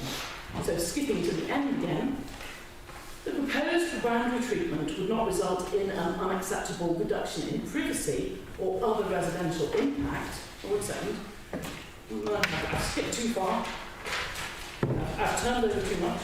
The proposed fencing would be of poor design and materials would not be in harmony with the original boundary treatment of the dwelling house. It would not preserve the boundary treatment and would impact negatively on the character in the street scene. And we can ask Mr. Watson what would happen with regard to the safety issues, because that's not in that final paragraph. I would recommend refusal. Thank you. Do you have a seconder for that? Councillor Hassan. Mr. Mayor, I'll second that. Thank you very much. Mr. Watson, do you want to come on and say, answer the question, Councillor Corbyn? Thank you, Mr. Mayor. One of the reasons we didn't put that on is they could put bushes around there anyway, and the access isn't being applied for, the access is already there, so they could actually put bushes and plant behind the fence, so we have no control over visibility across, so that's why we haven't included that, and we didn't support the council. Thank you. So there's no discussion. We're going to deal with the amendment first, which is to refute. Sorry, Councillor. Wait. Thank you, Mr. Mayor. Obviously, we're going to have to get your glasses. Maybe use contact lenses, or maybe I'll be accused of, you know, sort of like. Anyway, that's not good. Visionism, perhaps. Mr. Mayor, I mentioned this morning, Councillor Salter were there, Mr. Watson. I was going to go to Briarfield, and when we finished in Fence, the Nelson one was cancelled because there's an arborist report, we'll come to that in a minute. And I was saying, oh, well, no, we've got to go to Briarfield. And it wasn't that we had a site visit to the one in Briarfield this morning. It's just that I had read all the planning reports, and so I want to go and have a look at that one, because actually it's in place. I can look at it, I can judge what impact it has, and is it acceptable, is it not acceptable, does it fit, does it not fit, all that sort of stuff. Unfortunately, because of the exigencies of the cold weather and the impact that it has on EV batteries, I was getting a bit nervous about the rain that I got left, and I didn't go to Briarfield, and I'd actually forgotten that this is the one that I was going to go and have a look at. But before I make a decision on it, I want to see it. And I think that anybody that hasn't got familiarity with this should go and have a look. And so I can't move it at the moment because you've got 2 resolutions on the table. But when I get the opportunity, I'm going to propose that we have a site visit, because I think that's a sensible thing to do. I think it's the fair thing to do. And unlike reading reams and reams and reams of officers' reports that we have read individually, we have looked at them, people study the planning portal, we look at individual objections and what proposals come through, and I don't do it for the whole of them across the whole of Pendle. But the reason why I groan when Councillor Sarah Coleman-Price begins to read yet again from a council report that we all have and have read is that it's a complete and utter waste of time. Now you might say, oh, it's a waste of time, you standing up here. But look, I want a site visit. I think the council should have a site visit. If we don't have a site visit, I don't think you know what you're talking about. You shouldn't be voting for it. And that is just not right. Thank you, Councillor. Normally I can't bring the mover in, but if she's indicated, Councillor Coleman-Price indicated she might want to agree with. I think that this is an occasion where actually we can go and look at the thing. It is finished. So it does make sense to go and have a look at it. So I would like to agree with Councillor Whip, no matter how unpleasant and abusive he is to me. Mr. Mayor, I strongly object to that description. I think it's utterly inappropriate, disrespectful, contrary to the Council's code of conduct, and I request an apology. So are you withdrawing your motion then, Councillor? Yes. Yeah. So Object brings them out. Object. sorry, I'm not sure. Councillor Ahmed. I'm slightly concerned about the number of site visits that we are having. We're talking about planning department. We hear from members about decisions, etc. Please, can we let our officers do their job? If people want a site visit, they can do so in their own time. No disrespect to Sarah or anybody else, but I think it's getting silly now where we're having a number of site visits. If you look at, for example, the site visit this morning, how many people actually attend the site visits? People will be voting for them, but how many will actually attend? We had I think there were 4 councillors, correct me if I'm wrong, I think 4 councillors attended. You're wrong. Sorry? You're wrong. I stand to be corrected, 5, 6, I don't know, whatever it is. How many were there? Mr. Mayor, there were 3 Liberal Democrat councillors, there were 2 Conservative councillors. Ask about political... Mr. Mayor, I'm speaking. Mr. Mayor, I've been asked a question. Mr. Mayor, the Deputy Mayor, Councillor Brian Newman, turned up after we had left the one in Fence. So I would say there are 4 Liberal Democrats that may... Councillor, Councillor, it's not a point of order, present explanation, so if you allow Mr. Councillor Ahmed to finish. I mean, talking about respect and the code of conduct, and that's another example. I mean, so I'm speaking, Councillor Whip, if you're interrupting, let people finish, and you can speak. In terms of the site visits, I think they are unhelpful. We've got targets to meet, let's just make a decision and plan that and stop deferring so many applications. Thank you, Councillor Ahmed. Councillor Whip, you haven't formally moved that amendment to the site visit, you formally moving it? No, I think you've got a resolution on the table, an amendment, one of them been withdrawn. It's been withdrawn. It's been withdrawn. In that case, I will move that we do have a site visit, Mr. Mayor. Thank you. Do a second? Councillor Tom Whip. I'm going to finish on Councillor Leaf as well as the Thank you, Mr. Mayor. Can I withdraw and obviously back Councillor Whip? Thank you. So we've only got that motion on the table, which is for a site visit. All those in favour of the site visit, please show your hands.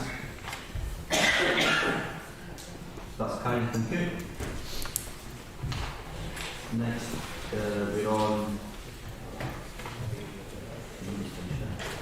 we're on Green Burfield Lane, Barnoldswick. Mr. Mayor, can I move that we approve this one?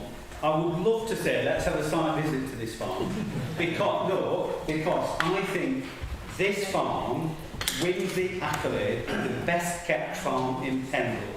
It's a family-run operation with father and sons, and it is immaculate. You will never ever see such a well-run, well-kept farm, and I wish them well with a new slurry store, which I'm sure will be an immense benefit to their enterprise, and it will not be an adverse impact on the environment. I move. To move your approval? Yeah. Thank you. Councillor Purcell? Yes, I'll second that. Thank you. Any speakers? All those in favour of approval, please show your hands. That's carried. Thank you.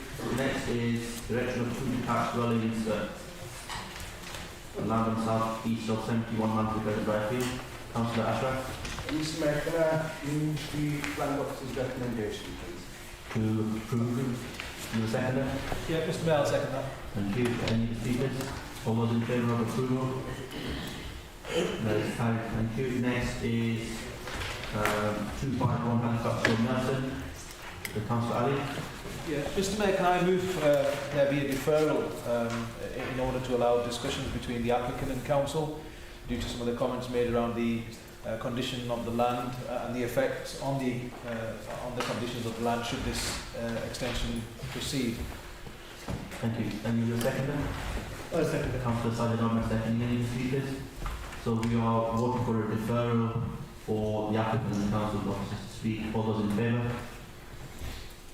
Carried. Thank you. Next is Barnoldswick Cross Drive, Barrow 4. Councillor Ahmed. Can I move the recommendation to approve? Thank you. Any seconder? Councillor Purcell. Thank you. Any other speakers? All those in favour of approval? Thank you. Carried. Is the application which was referred from the last meeting. The first one is the agenda, which is 5 Beckside Close Trodden. Councillor Whip. Mr. Mayor, I propose that we have a site visit. We did have a site visit. 3 councillors attended the site visit, and I move that we do approve as recommended. Thank you. You have a seconder? Councillor Badledry. Yes, Mr. Mayor, 1 Liberal Democrat attended and 2 Conservatives. I do second. -5. Any speakers? No. So the recommendation for approval, all those in favour? Thank you, that's carried. Next is Blackwell Barrow Crowley. Anyone speak to Councillor Gordon Price? This is a really problematic one. I didn't attend the mass site visit because I was at a mining seminar. But this is one of those sites that's had sort of sequential planning applications on it. So it's sort of an accretion. We must only consider the one that's in front of us. And I would say that there is quite a lot of weight attached to the sort of openness and the AONB and the sort of setting on the curve. I really do feel that that is appreciated, and it's appreciated by the parish council, they've written to us all. There is also a slight impact on the listed building, in my view, albeit that this is in fact a very nice design. I would feel that in Greenbelt, in the AONB, this is a step too far, and therefore I recommend that we refuse this application. Thank you. Do a second then? Mr Mayor, I will second that. Councillor Corbyn-Price and I are singing off the same hymn sheet. Wow. What harmony we... Anyway. Mr Mayor, we did have a site visit, and I think the impact on the listed building, the setting of the listed building is relevant, and I think that is a reason for refusal. I think the more important reason is, we didn't discuss this on site, of course, but we did have a little bit of a chat, Councillor Salter, Councillor Brandon and myself, with Mr Watson. And Mr Watson, and if I misrepresent what you said, Mr Watson, please do interrupt. But what Mr Watson said was, in terms of the open aspect, that the train had already left the station by the inspector of approval of a dwelling further up the road, and subsequent development on the opposite side of the beck or the river, and that as a consequence we did not have a great chance of success at appeal, and he's nodding, so I think I've represented his words correctly. I, as somebody who's known roughly for over 60 years, and it's a village which is very open in its nature. When you travel through it, there are buildings at one side, there's a river at the other, but it is very open in its nature. And when you come past the primary school, you come round the bend, the vista opens up, you see the hillside, there are properties dotted about, both dwellings and commercial, like, there might be farms or there might be workshops, but you know, there is some, but it is generally open. And I think that the impact of this building would enclose the village, and the area of outstanding natural beauty would be adversely affected. And I think that's a stronger reason for refusal. Setting a listed building, I think, is a subsidiary reason, but I think they're both valid. So I would second this. I would urge councillors, yeah, there were only 3 of us who made the site visit. I appreciate other people may be familiar with the lie of the land over there, but I would urge councillors to refuse this one. I think it's inappropriate, character of the area. Those are the other aspects that you sort of weave into the reasons for refusal. Thank you, Councillor Armin. Just to say, I'm happy to support the recommendation that's put forward. I think the negative impact on the AONB would be significant to the area. Thank you, Councillor Salter. Thanks, Mr. Mayor. Yeah, we had a good site visit. It was nice. It was a bit warmer, so that was useful. I agree. There's arguments on both sides. The parish council has got an argument. I think the developer has an argument as well. The main problem I see, even though I agree with refuse, the main problem I see is what's going to happen when that is announced, because there's a lot of development there. There's new buildings on the left side of the road going out, roughly. This is a double house that's going to be built on the opposite side of the road.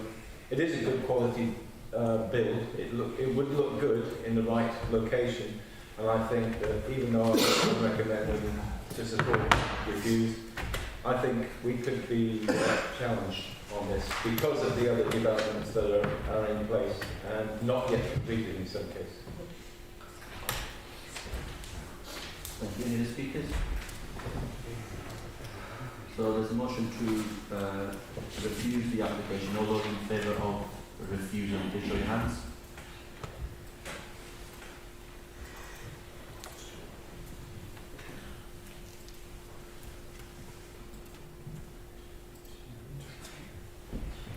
That's carried, thank you.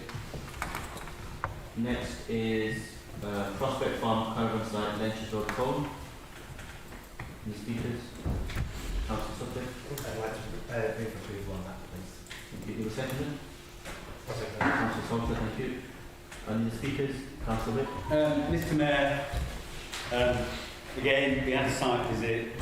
Councillor Lord Salter we were before intrepid people braving the conditions this morning together with Mr Watson.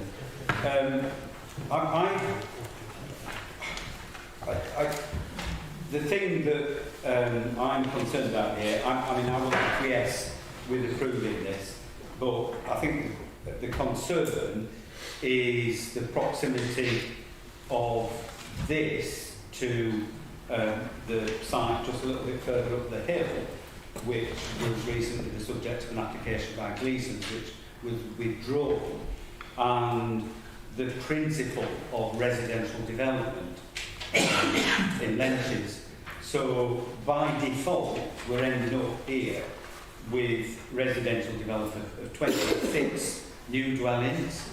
Now, I think that sits uneasily with me because we're actually, this is no more sustainable than a little bit further up the hill. So, you know, I don't know whether we're setting precedents or anything like that, but could be the thin end of the wedge. I'm not going to vote against it. I think it's inevitable that this will go through.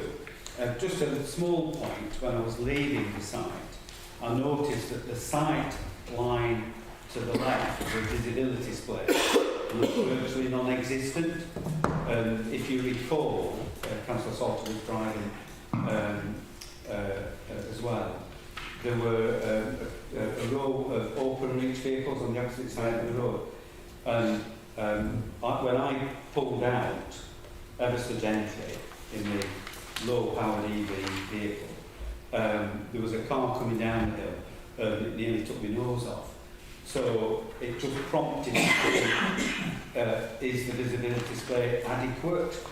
I don't know whether at this point we can do anything about that whatsoever, but certainly it should have been addressed as part of any earlier conditions. If we can include something to that effect at this point, I think that would be beneficial. Thank you. Any speakers? Councillor McGladden, and then you can come in at the end. No, I agree with what Councillor Wood said there. I just have to ask Mr Watson if you can answer that question. Regarding the visibility space, is there anything we can do retrospectively? Sorry, I'm not being awkward, I can't. So I will have to go back and research this a little bit, so I've not got it on the top of my head, I'm afraid. Thank you. Councillor Sutcliffe, you've got the final word on this. Mr Mayor, just if you'll forgive me, Councillor Sutcliffe, in the light of what Mr Watson just said, would it be appropriate to delegate grant consent to Mr Watson, subject to him being satisfied that a satisfactory disability display is included within the development? Are you accepting that? I don't want to bring peace and harmony amongst all of us all evening, but this application just formalises something that has happened for over 20 years. People have informally, probably illegally in planning terms, lived on site, and so this is you know, the traffic had been moving in and out of there. So I understand the concerns about the visibility display, but it's always been like that for a long time, and the traffic won't change. So fundamentally, it's worthy of approval. It's just, as I say, formalising something that's always happened for 20 plus years. So I will happily say yes, if we can delegate to that consent. Thank you. So you're accepting that? The Councillor Conway, Councillor Law. Thank you, Mr. Mayor. Can I ask your permission for me to sit down due to a... Yes, of course. No, that's dodgy fine. I'm very happy with that. Thank you. Before, anyway. Just to give a bit of a background on Lenchurch Road, well over 25 years ago, I worked at the top of Lenchurch at the Nook, and I used to walk to the top of there most days and walk back down again, and there was hardly any traffic, and it's so changed now. I mean, if you like on when nights are darker, and at 5 o'clock, if you're up in Colne and you look up, you won't believe the amount of cars that are coming down Lenchurch that never ever used to, but they're avoiding the main road because it's chock-a-block at that time. So there is a lot of traffic comes down Lenchurch, where, as I say, there never used to be. And TPOs, we had a discussion about some of the trees on this side of the development that we would like to see TPO'd.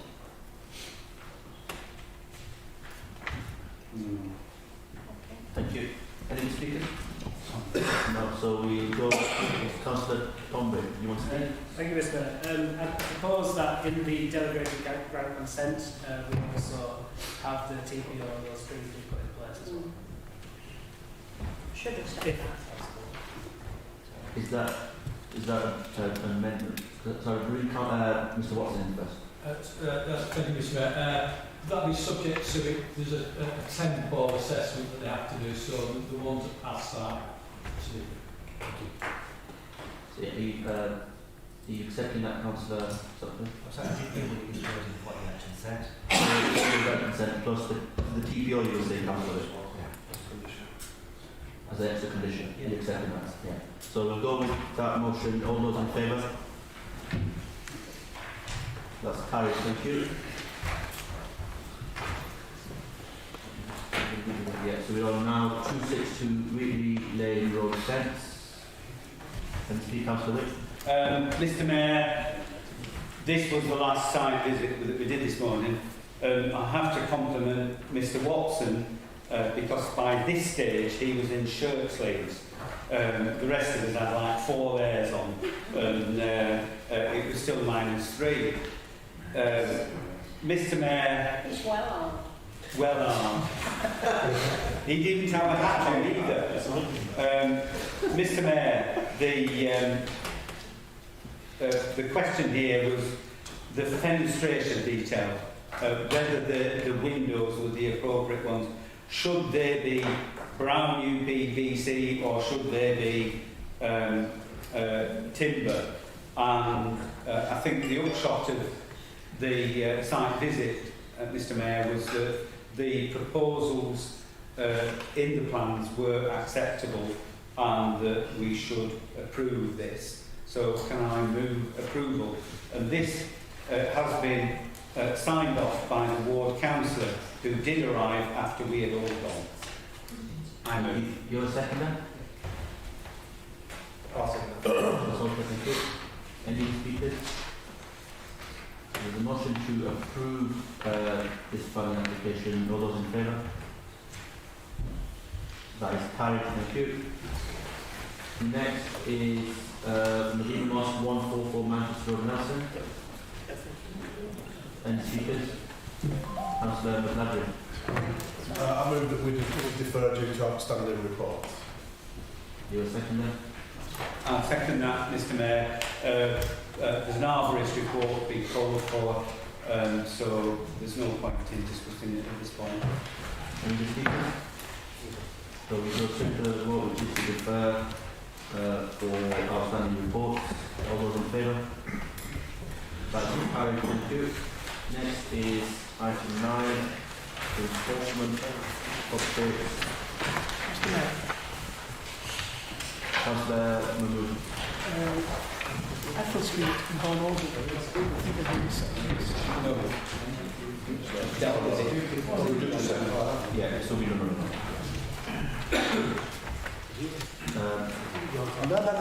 Item 9, enforcement action. Councillor Ali. Yeah, thank you, Mr Mayor. Just one point. Page 13 of 19. Final reference. Councillor Ali. Speaking on. That's the private contract. That's the private one. That's another one. We can come at the end. Thank you, That's Mr. when it's Mayor. to the public interest. Thank you. Councillor Wick. Yes, Mr Mayor, this is on the important part of the meeting, and it was the last sheet which relates to enforcement action in West Craven, and the first one there is the former Gospel Mission Hall. Despite the fact that I've mentioned that it's a former Gospel Mission Hall for the last 6 years, it never changes. But the final sentence says the matter is to take back to court as the notice has not been complied with.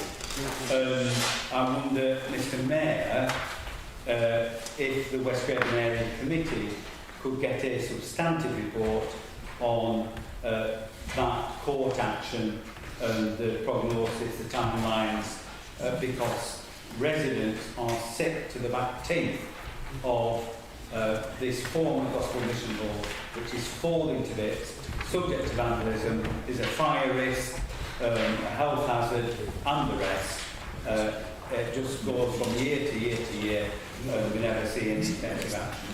The other ones that I want to ask about, Mr Mayor, if I may, is numbers 2 and 3, North Block and South Block, former Warden Storage offices, Union Road Global. And you'll see there, proceeding to prosecution, first hearing 1st of December this year.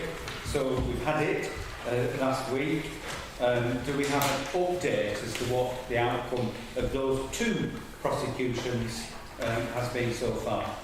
Thank you. I'll bring Mr Watson in. Thank you, Mr Mayor. Successful prosecutions, fines. I can't remember the amounts.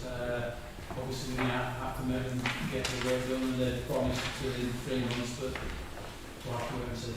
Okay, Mr Mayor, can I again... Sorry, neighbourhood plan. Councillor Oliver. Thank you. This is the Calgary Neighbourhood Plan. This was introduced through the Localism Act 2011, and the purpose of the legislation was to give control to local communities on planning matters and enable them to influence development where they think it's right. We've gone through all the stages in terms of the regulations, been through the examination process. There was a referendum which was held on Thursday, 27th of October 22, and the number of cast votes in favour was 182 to 93%. And we now need to move forward. The next steps are to reach all recommendations to formally adopt the neighbourhood plan, and secondly to agree to the publication of the council's decision statement. Thank you. You second Councillor. I'll second that. Thank you, Councillor. Thank you, Mr Mayor. It's some severity that I seek to correct your pronunciation, both yours and the leader of the council. It's Kelbrook and Suff, not Kelbrook and Sound. I know they say Slough, but this is Suff. Suff. It's sort of like very flat. So Kelbrook and Suff. Yeah, the mayor said Kelbrook and Sound. That's not a councillor. Yeah, Mr. Mayor. That's something okay. Can I support the approval of the neighbourhood plan? If you see, there was an overwhelming number of votes in favour. Strangely, at the moment, the village is quite divided, quite split, but on this issue, clearly those people who are participating in the referendum did support the plan, and everybody that took part in bringing it to a satisfactory conclusion needs an immense pat on the back for their dedication and their patience and resilience in the face of innumerable obstacles that they have to overcome. Thank you. Any other speakers? All those in favour of that motion? That's carried. Thank you. Next is item 11, appointment of director of place. Can I recommend to council that Mr Philip Stewart be appointed to the post of director of place? I move. Thank you, Senator. Councillor Purcell. Second that, Mr Mayor. Thank you. Councillor Wick. Mr Mayor, I endorse the appointment of the successful candidate. I'm sure that Mr Storr will make hopefully a swift but a successful transition from Rydale to here. He's somebody who's doing the job that we want for the most part already, and has done so in other authorities, and I'm sure will be successful. Endorse the decision. What I want to point out, Mr Mayor, is that earlier in the meeting we were talking about financial predicament facing this council, to point out the transformation programme, which was hailed as being this wonderful example of how we're going to save zillions amounts of money. The record so far, Mr Mayor, is that we have one director retires and that director is replaced by two directors. In terms of the transformation programme, we had a report on environmental services, and that report, its principal recommendation is we need to appoint more managers. Now, I don't like drawing this to the administration's attention, but appointing more and more managers doesn't necessarily save any money whatsoever, and actually having more and more managers actually costs money. And I think what we've been very successful at in Pendle is keeping frontline services going. The people who actually do the job, get their hands dirty, get the work done, without having a top-heavy management structure. And all the signs are that we are going in the direction of saying, well, we need more managers. We appoint a chief executive, we appoint a chief finance officer, and what's the next thing we're doing? We're appointing a consultant at £36,000 to do a couple of days a week to do the jobs that they should be doing. And I'm bemused, Mr Mayor, and I think my frustration at the way in which we're becoming a top-heavy organisation without the necessary resources going into the right places is very regrettable. And it's all part of this drift and indecision that has been prevalent over this, not last full 2 years, but since over the last 18 months and more. I think, I raise it now because I think the administration needs to think very carefully about what they're doing. Just appointing more and more people and getting consultants in to do this and that and the other. I just feel is utterly wrong and putting the council in a position that it ought not to be. Fully endorse Philip Storr, great bloke, sure does a good job, but please think about this top-heavy way of working that you're bringing about. Thank you. Any other speakers? Councillor Colin Price. Thank you. Yes, I think I have to Again, the same comments being made. The problem that the Pendle top team has had is that there aren't enough of them. That's the problem. I think the poor overworked people on the top table there will realise that they need the resources at that top level in order to actually manage the group of people that we employ. We've got a couple of hundred people working for Pendle Council, and the top management team is very lean indeed. And the corporate peer challenge actually absolutely spelled that out. So the idea of having a structure of directors, managers and doers is the sort of thing that happens in any grown-up business. That's what we in the world of work see when you have that structure of people doing things. And that way people can do their proper jobs without being dragged into operational matters. We don't want Mr. Watson doing planning things and tree things all the time. We don't want David Walker getting involved in bin rounds, etc. They've got to be managing those teams. That's what they're for. So I don't think it can be in any way said, and I'm sure the top table would contradict me if I said that you didn't need any resources around you in terms of how the directorships would work. So I also support the appointment of Philip Spurlow. He is a safe pair of hands, doing the job already, and he can hit the ground running to help us with the transformation process. I think he starts at the end of February, doesn't he? So yeah, good. Any other speakers? Councillor, if you want to finish off? Just to say, I think this is a really positive thing for us as a council. I'm sure Philip will be a great asset to the borough, a man of experience, and we have these discussions and there's no views to the contrary in terms of Mr. Spur's appointment.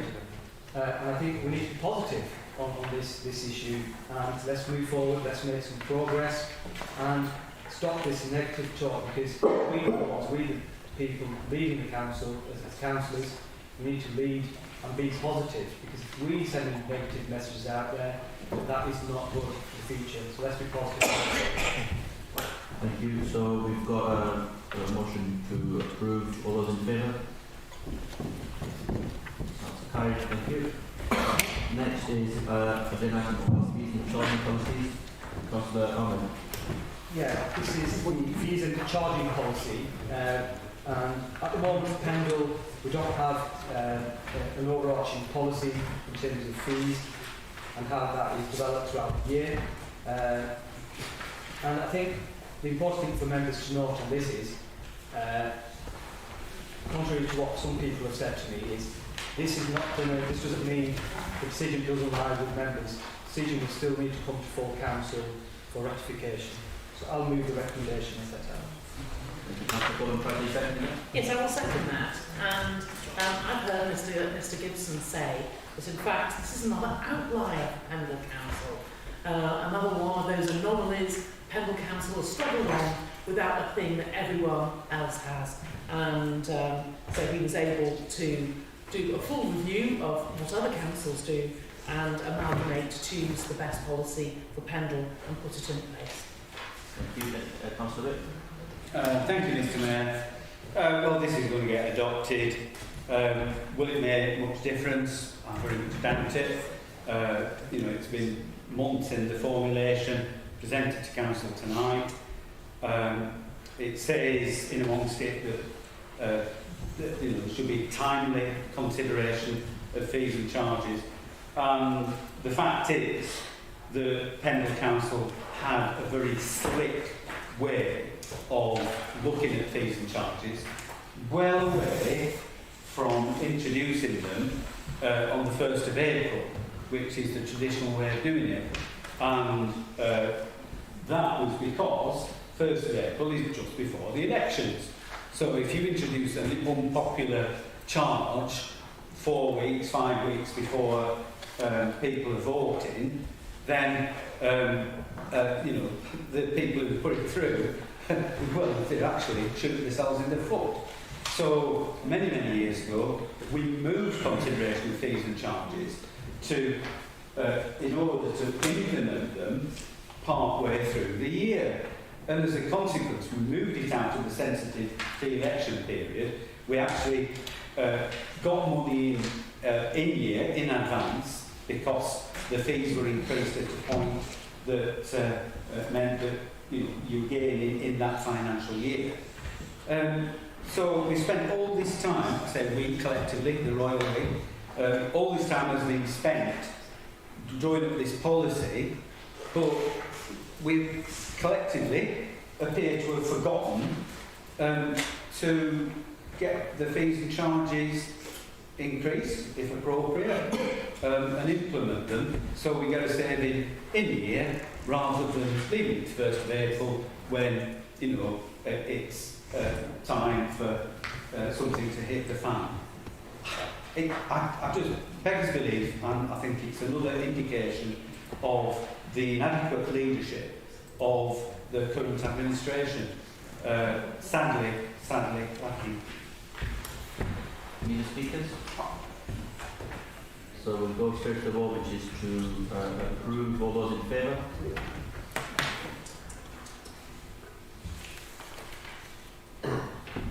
Any against? Any abstentions? One. That's carried. Thank you. Next is agenda item 13, business growth and resilience grants. Councillor Owen. Thank you, Mr Mayor. The business growth and resilience grants are part of the town's funding for Nelson. And in terms of where we are with this, at the Policy Resources Committee May 2022, resolved that we would allocate 2 million of funding to the business resilience and growth project, subject to certain conditions being met. The committee at the time also delegated authority to the appraisal subgroup because certain conditions had to be met.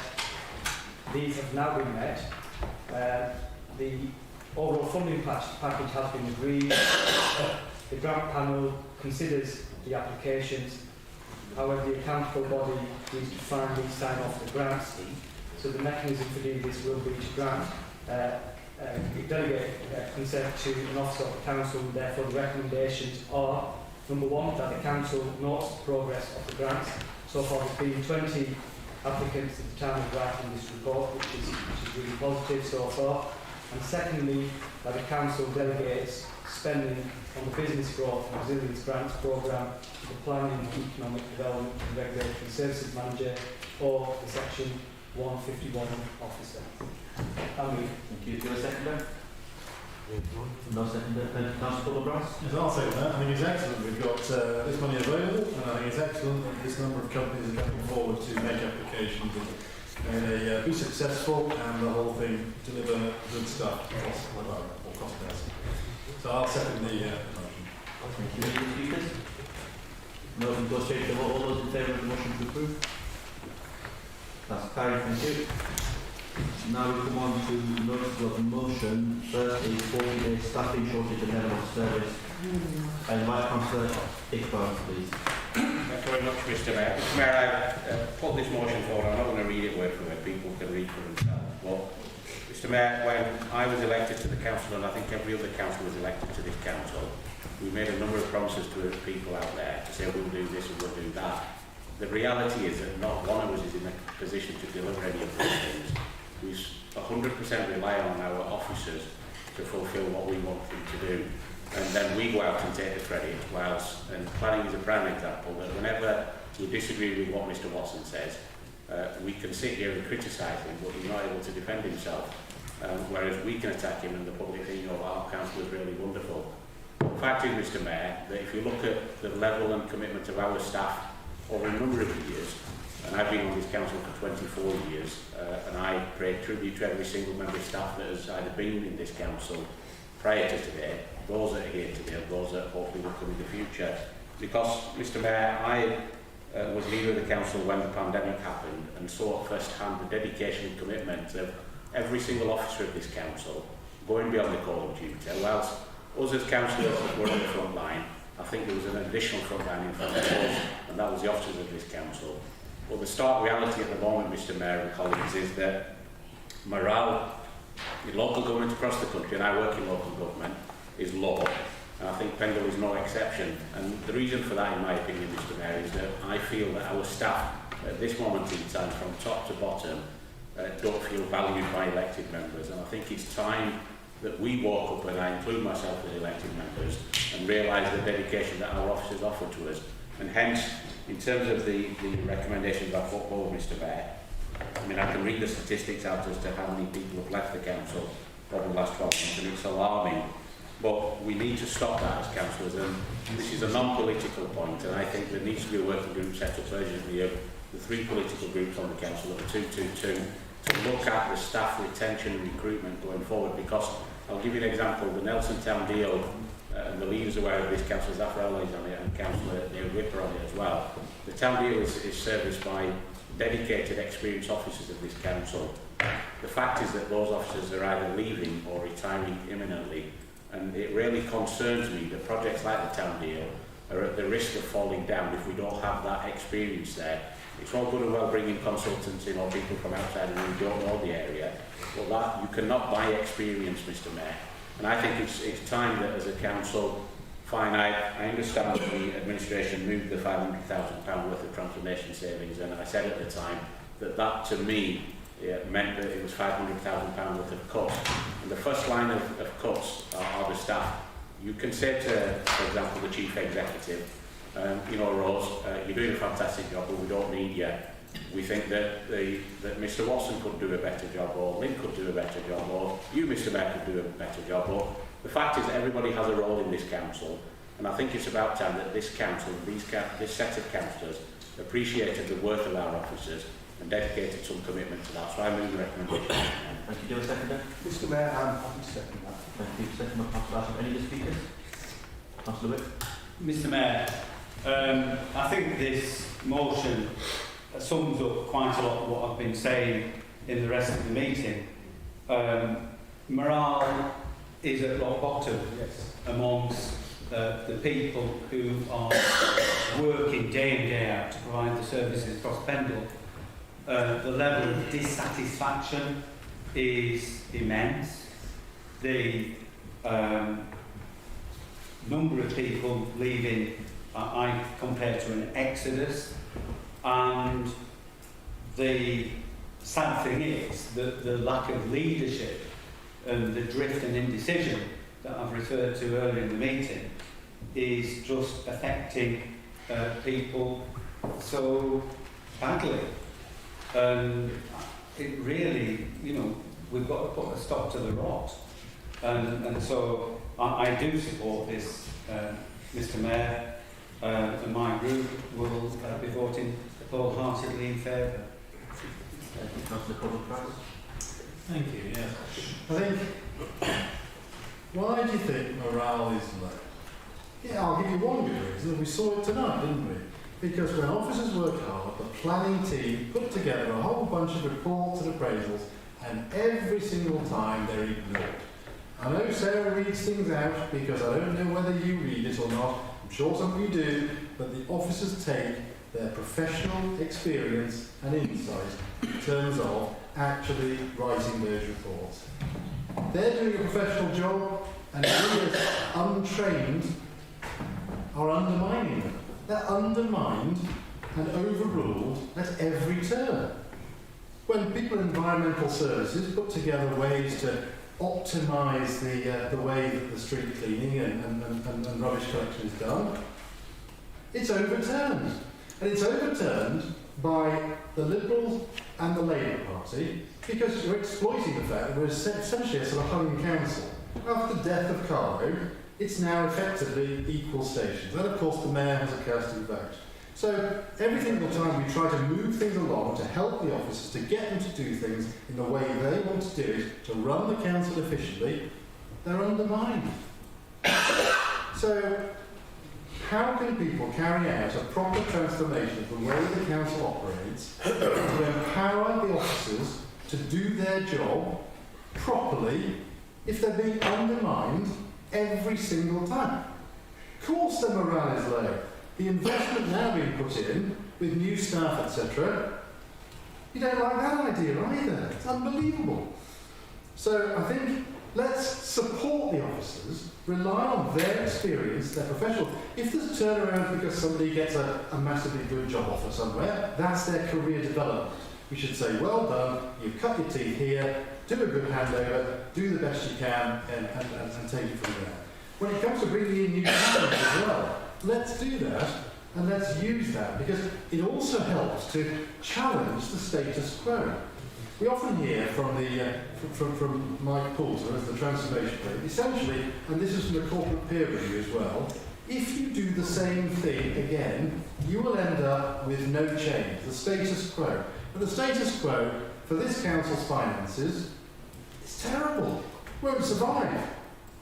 And we'll all be responsible for the fact that we didn't balance the budget, we didn't address the declining reserves, which is declining year after year after year, despite the savings we talked about from many years back, etc. That's clearly not enough. We need to do more. And we need to empower the officers to restructure and reorganise their departments in terms of making them as efficient as they can possibly be while still delivering the services that the people expect. That's what we support them in doing. Please support them as well. Councillor Sutton. Thank you, Mr. Mayor. I find it a little bit baffling looking at this motion, seeing the staffing shortage and level of service, and Councillor Whip said in his response to this motion about the council having a lack of leadership. But just a few minutes ago on item 11 about the appointment of director of place, he objected to more management. Well, is there a lack of leadership, or do we need more management? Is there not enough staff, or do we employ more? I think we need to decide which side of the fence we're sitting on with this, because the two things don't sit together. Thank you. Point of personal explanation, Mr. Mayor? Yes, Councillor Whip. Thank you. I said the lack of leadership. Leadership comes from the top. Leadership is from the political administration. Management is management, not leadership. Thank you, Councillor Whip. We have next Councillor Lord. No, you don't want to. Councillor Ahmed. I just want to remind members, in terms of the senior positions of this council and what, since we've taken control of the council this last year, the senior cost which we've had to replace. We started with people we would call Dean Langton leaving, the chief exec, section 151 officer needed to be replaced, Philip leaving. This is all the senior hierarchy of this council needed to be replaced, and that was challenging. And we've done, I believe, that we've done well to have high calibre senior staff employed by this council, and we need to support our staff and work with them in terms of management and the new ideas and fresh ideas that they're bringing forward. Because if we're going to keep doing the same thing, which we've done for the last 10, 15, 20 years, it's not going to get us anywhere. Every year when it comes to budget, say we still need reserves that we need to rely on to balance the budget, and that happens every year. So it's okay saying that's the system we've always had, but sometimes we need to make change.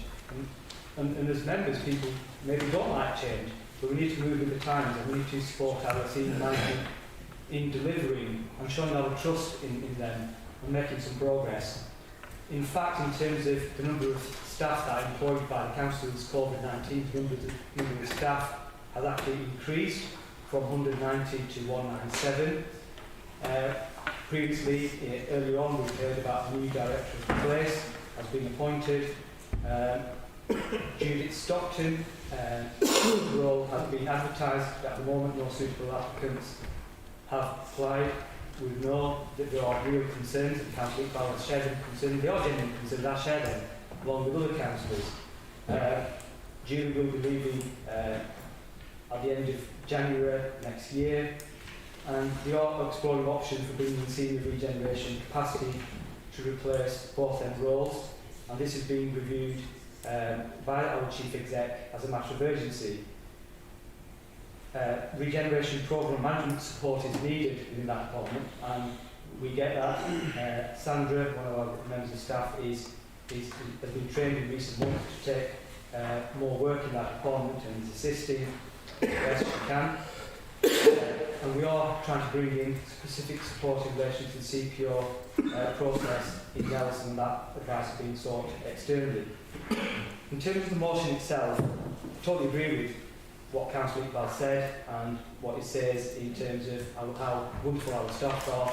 They do a fantastic job in very difficult circumstances, and I can't disagree with that. I don't think any member will disagree with the work that they have done for many years, particularly during the pandemic, the challenges our staff faced and delivered, and went beyond the call of duty to do their job. However, in terms of the resolution itself, I can't support the resolution, and I'll explain why. Because the resolution resolves to, number one, instruct the Chief Exec to put in place urgent measures to cover the roles left vacant by experienced members of staff. That process is already underway, and I think what we're basically saying is if we are approving this resolution, part number one is that we need to tell Rose that she needs to do this. I think Rose is perfectly aware of the difficulties we're facing. I don't think we need to instruct Rose. Rose is aware of that issue. In terms of the working group, I don't think that will be helpful. I think that process, like I said, is already underway, and we're looking at this. So at this moment in time, I can't support the resolution. In terms of the initial comments and what Councillor Iqbal said, I echo them, I agree with him. And thirdly, in terms of what it's saying, writing to the Prime Minister, writing to whoever, I don't think that's going to make a difference. I think we have been saying the same thing since 2010, 11, every year, and I think we need to take control and grip of the issue rather than just writing letters here, there, and everywhere. We have done that in the past, and I'm willing to write letters, but specifically in terms of this motion, I can't support that motion. Thank you, Councillor Ahmed. Councillor Stone. Thank you, Mr. Mayor. I too would like to echo Councillor Iqbal's comments. As a new member, I've learned quickly about the sterling work done by the officers. I'd also like to agree with the views expressed by my colleagues so eloquently. I did wonder, looking at this motion, some members like to talk, they're fairly dismissive of policies and management and so on. Yet here in this resolution part 2, put in place a cross-party group of colleagues to oversee recruitment and retention of staff. Well, I'm puzzled as to how doing this is supposed to aid pressure on colleagues in council. It seems to me that it is a pointless piece of grandstanding, some fine-sounding words and intentions, but no explanation as to how any of this is supposed to work or be useful in a practical sense. I too would oppose this motion. Thank you, Mr. Mayor. Yeah. Likewise, I'm a new councillor. Naively, I expected that we were here to work for residents. I've found it not, in all cases, to people working for residents. I find comments that I've seen at not just council meetings, but committee meetings. I've listened to comments of the staff when they're leaving. What was the point? Why did we put that effort in? Because everything was disregarded based on political views, not the residents' requirements, our support. So legal things were ignored. And the council staff, you can see when they're disappointed. They're not supported by councillors. Why not? We employ these guys because they've got the expertise. They can work on our recommendations, on our policies, and provide that recommendation to us. It's a policy. So if it's a policy, we should be acting on their benefit. We shouldn't be looking at it as a political view. We should be looking at it from the residents' point of view. 2 examples I can give you regarding planning. Because of the planning situation that we've got, where we've got this dragging all the committee the planning application to this committee because we can't agree on the delegation. Because of that, I've had residents contact me where they waited for months and months and months to get into this one, to get their application looked at. £10,000 this guy lost because of the delay. Another one, I'm waiting for a development in Forage. The staff are working hard to get it through. We can't get it through. This guy now, as a developer, is losing money because he can't get the application. Even though we've approved the full one, he needs part of it re-approved. We cannot get it to this because we've got this planning problem. We've got specialists here, and their recommendations are important. That's why they're paid. And I think the other thing is that with the staff, I agree, they're fully, every time I contact them, they're fully appreciative of what I'm trying to do, and I get perfect and great support all the time. I've never had one indication from them that they're not supportive to me. But I think there's been many cases where we've shown that we don't support them. Thank you. Thank you. So we're going to go straight to the vote. Councillor, do you want to have a final say? I do, Mr Mayor. Can I thank those colleagues that have played a pragmatic and practical approach to this motion. I'm disappointed in Conservative colleagues, and I'll just pick up on some of the points. Councillor Corbett-Price talks about efficiency savings. It's all good and well suggesting efficiency savings in the parallel world that he may live in. But the fact is that in local government, efficiency equals cost. And you can't say to officers, we want you to be efficient, without actually engaging them in the first place. They need some political leadership, and it was wrong of the administration, the minority administration now may I add, to instigate the £500,000 worth of cuts that they pulled out of rabbit hat at budget time. They're miles off implementing, but the officers that I talk to on a daily basis, Mr Mayor, the one point that they're worried about is the lack of political leadership in this council. And I know Councillor Ahmed did his round in his suit on the bins. Maybe he should have dressed down for the day and done an actual round with the bins. And the reason that I invite the Prime Minister and the Chancellor is that they actually come and spend a day with Mr Watson in the planning office. They come and spend a day in community services and see what's going on. They come and spend a day in the environmental services and see what the bin rounds are like. It's all good and well certain councillors thinking that they know best how to run this council. The fact is that they don't, and the officers dare not speak up. And I've had numerous officers come to me over a number of months now to express how disappointed they are that there is no political leadership in this council. And I think the sooner that changes, the better. In terms of the working group, it was a positive suggestion in terms of the 222 because I think this is a cross-party council issue, and the Chief Executive and her senior leadership team need some political direction from the council, not to be left to their own devices, because it's not fair on them to then bring reports and to be lambasted at full council or at policy resources. So I would urge colleagues to think practically and support the motion in its entirety, Mr Mayor. Thank you. We're going to go straight to the vote now. All those in favour of the motion, show your hands.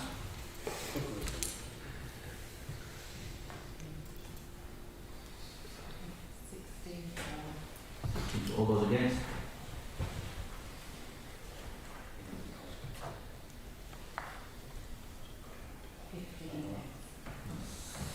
Therefore carried.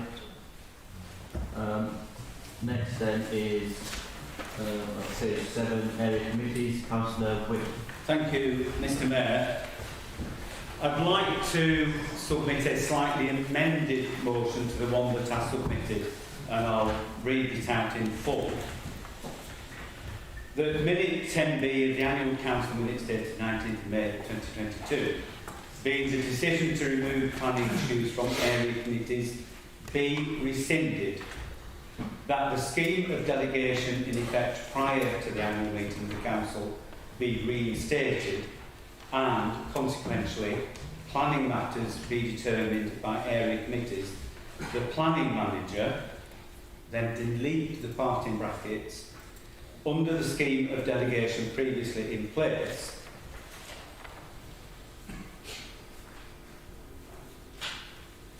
and add that a new development management committee be established to deal with the development control matters previously referred to the Policy and Resources Committee, comprising 12 members, 6 Conservative, 4 Labour, 2 Liberal. So I'm moving that amended motion, Mr Mayor, and Councillor Mahmood will be seconding it. During the last discussion, Councillor Salter, I think it was, said that planning matters, the process was hindered by the way in which we're having to bring things to council. That is without a doubt. And unfortunately, it was the impact of the decision that the Conservatives took on the 19th of May that led us into the hiatus that we've been in for the last few meetings. However, the delays in dealing with planning applications have been almost wholly caused by a long period of the last 18 months or so, when the staffing within the development control section of Mr Watson's service area has been sadly depleted. And that's reflected in the huge, well, I might say, you might call them savings, the huge lack of spending on staff. When there should be staffing, they should be getting paid, and they should have been doing planning applications. But that hasn't been the case. Mr Watson has had 100% churn within his service area with the development control section. And that's what's led to the bottleneck in processing planning applications, and that's what's led to the parlous performance which we currently have.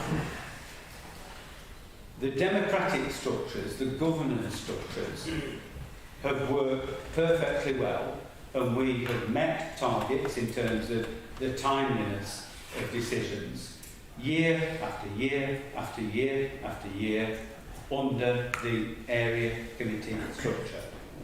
Now, what the Conservatives wanted to do was run down the area committees, take all the planning process on, have a centralised committee, and they wanted to remove the rights of residents to be able to object. They wanted to increase the number of household objections from 3 to 10 in order to trigger a planning application being considered by committee. So, in effect, they were saying that for most people, small areas, not affecting a lot of residents, there's no way that it was going to get to committee because the numbers would never be there to request that. They wanted to curtail the way in which councillors could get matters discussed by the committee, and they were insisting that there should be some sort of golden planning, this professionalism that's espoused by, in particular, Councillor Sarah Coburn-Price. Because we're not here as professionals, we are here in a quasi-judicial capacity to judge applications on the merit and make decisions on them. We are not professionals. Deliberately, we are not professionals. And we often overturn the professional advice, both in turning things down and approving things. Mr Watson, for the most part, doesn't take the hump at that because he accepts that there are judgments to be made by councillors. What we have seen, particularly today, at the last council meeting, several planning applications were deferred for site visits. How many councillors carried out those site visits? In total, 5 of us. 6 if you count the deputy mayor who was late. Apologies, Brian. So 6 councillors out of 32 actually carried out site visits. We spent a whole morning dealing with a handful of site visits. The centralised committee that the Conservatives wanted to impose would end up like the old one that we used to have pre-1995, which I served on, which used to start before 12 noon, and sometimes it ended after midnight. So the total length of time was 14 hours. If you think about residents, access, having area committees with local councils who know what they're talking about. Think back to that planning application in Barnoldswick, the Yorkshire Bank one, and I had to explain about the zigzag and all that sort of stuff. All the West Birmingham councillors know what that is. Similarly, I have a clue when it comes to a fence in Briarfield. So centralisation is not best. Now, I can see what the Conservative will say, because the speeches have been written for them. I will wrap up at that one, Miss Mayor. I give way to Councillor Mahmood a second. Yes, absolutely. Thank you, Mr. Mayor. And I'm happy to move second motion on area committees. I think this will give powers back to area committees that were taken away by the Conservatives back in May. It will give a voice back to the local people on planning matters where they can speak at area committees again. The Development Management Committee will essentially take over major planning applications and any planning applications that get referred from area committees. And this will free up and give quality time to Policy and Resources Committee for them to make some really important strategic decisions. And I happily second, Mr. Mayor. Thank you, Councillor. Councillor Coburn-Price. Obviously, the idea of this came from the corporate peer review challenge, or whatever it's called, some of those words, but possibly in a different order. And they were really firm with us, having watched the P&R meeting where we spent 50 minutes discussing offences and else, and we all got very concerned about it, but it's not running the council, and it muddied the waters. They were also very concerned about our parlour's finances and were really plain yesterday when we had a meeting, and they explained very slowly to Mr. Councillor Whip that we cannot go on as we are when he was boasting about it and how good it always was with area committees. So it's clear that something different had to be done. And out of yesterday's discussion, there was a discussion about development management. And in our pre-meeting, I ventured that possibly we could find a way forward that would bring this back, because this followed directly from some more constructive discussion yesterday. And I think it would at least do something. It would remove the distraction from P&R and allow the people on P&R to focus on running the council and not have all the time spent with discussing planning. And it would also allow the councillors most interested in planning to be on development management, and the councillors most interested in management to be focusing on P&R. I would say again that it is ironic that we talk about the great experience of Mr. Watson and his department. The scheme of delegation was written from looking at the best practice around the country. And I can attest to this because I am a regular listener to Women's Hour. And Women's Hour this week, I think it was on Tuesday, I can see the mayor looking at Paul. It's a great programme. It's on Radio 4 at 10 o'clock. And it was talking about CPRE, and it was talking about the potential changes to planning. And the people that called in, it being Women's Hour, were incredibly well read in this sphere, and some of them were people who were planning managers in other authorities. They were big authorities, not like this one. And my ears pricked up when I heard that in other authorities, it is typical that it's 10 residents to call in an application. And there was quite a prolonged discussion. Tuesday's Women's Hour, you can listen to it again on iPlayer, and I highly recommend it to you. So this is another example of the councillors feeling, or some of the councillors feeling, they know better than the experts in the room, rather than trusting the people whose lifeblood it is. They live and breathe this, they know about it, it's their thing. We should listen to them so carefully. I am really glad, and I'm smiling at Councillor Mahmood, that he has seconded this motion, because I feel it represents some tiny scintilla of improvement. But of course, it still leaves council officers traipsing around the borough and spending in threes, apparently, in most area committees, lots and lots of money instead of getting on doing more proactive things that I know that they are absolutely desperate to do. They have to do this minimum thing at the area committees. Thank you. Thank you, Councillor Price. Before I bring Councillor Ahmed, what time was the room, sorry? It's a 10 o'clock. 10 o'clock, thank you. Every day. Councillor Conway wanted to speak. Thank you, Mr. Mayor. I got a bit angry listening to that because a couple of meetings ago when we had the local football, I did suggest to my group beforehand that we could have a separate committee that would decide on the planning applications that P&R did, and that would take referrals from the area committees.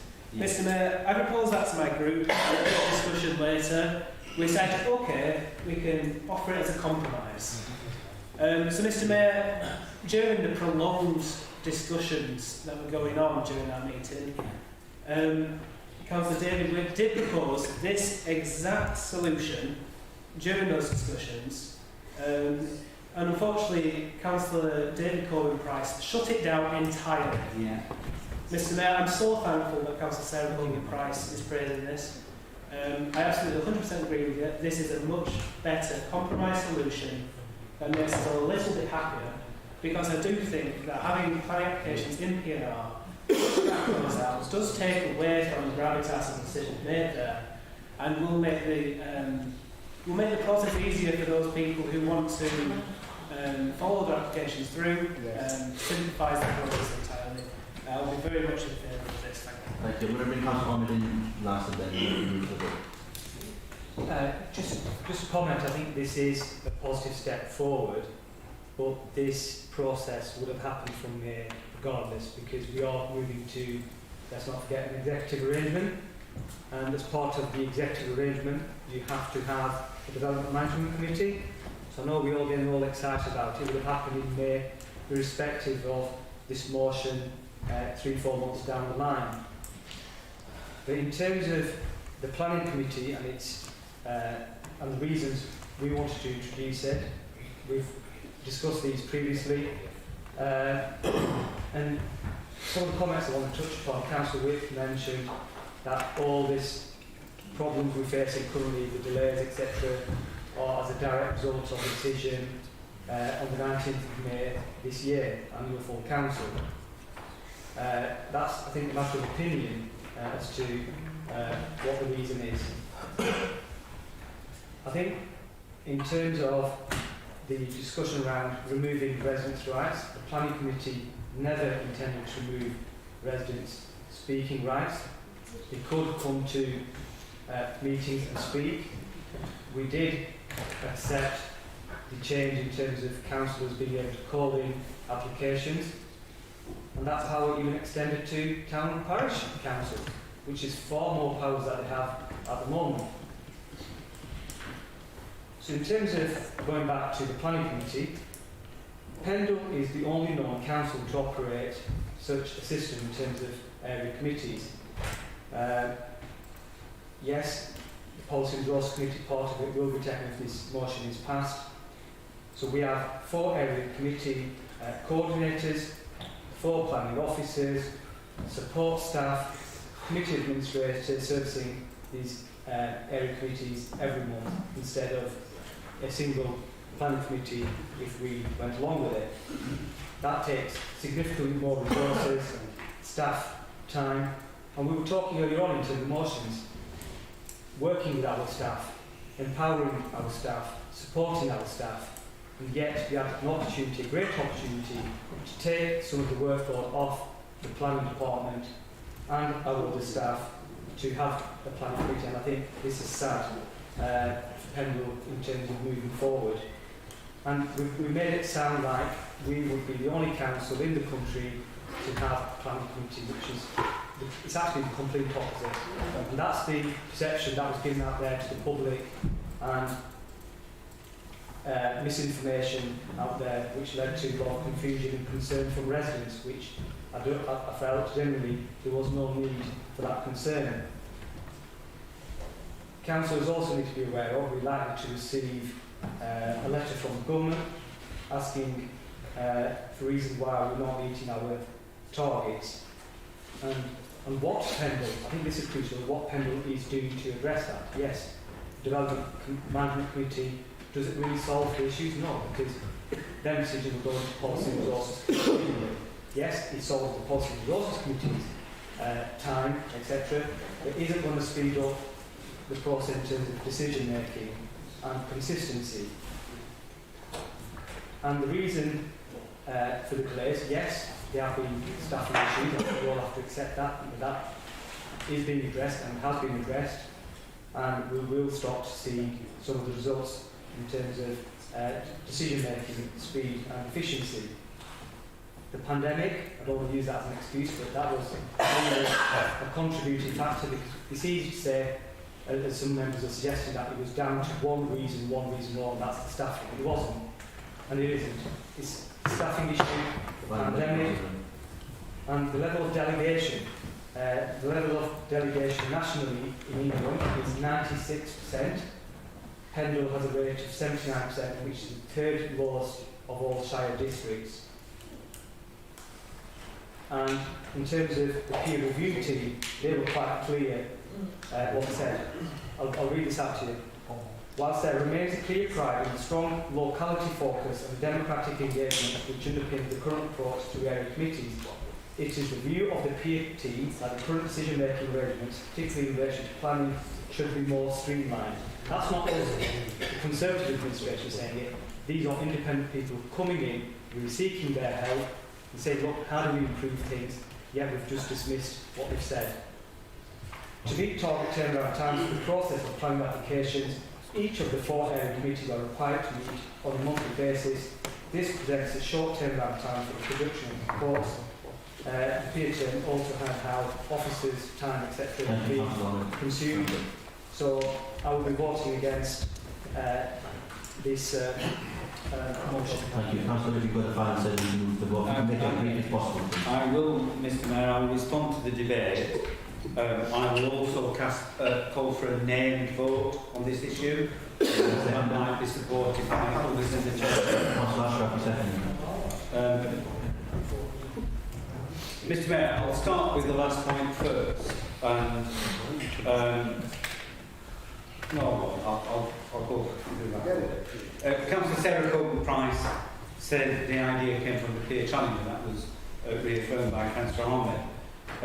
In fact, the peer challenge group were given a very strong steer by the political administration here. That's what they wanted to do. Now, it's quite clear that the council is split down the middle. The Conservatives want to run down area committees, take power, control, responsibility away from local committees made up of local councillors accountable to local residents. And they want to replace it with a centralised system where they can impose what they call a more professional approach to planning. I don't want to go over all that again, but the assault on area committees is the crucial bit here. Just put the planning to one side. They want to run down area committees. Councillor Ahmed went through a list of how many administrators and this and that and the other were involved with actually helping local areas solve problems in their communities, in their neighbourhoods. And that's the critical thing here. There is a clear division between the councillors who want to get rid of that local involvement, that local control, and the councillors on the other side of the chamber who feel that that is one of the things we should treasure and value and support and retain. And I think that's the dichotomy here. Councillor Terry Coburn referred to Women's Hour. I regularly listen to Women's Hour. I actually caught part of the programme that she referred to. And they've had some good stuff on Radio 4 about the effective planning bill, which is called the Levelling Up Bill.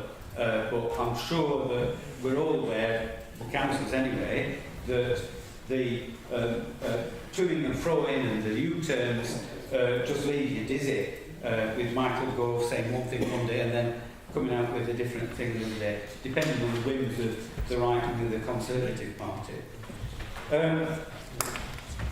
It was said, trust the people whose lifeblood it is, when we're making a tiny scintilla of progress. Well, you see, I vest my trust in residents because I think that we serve residents.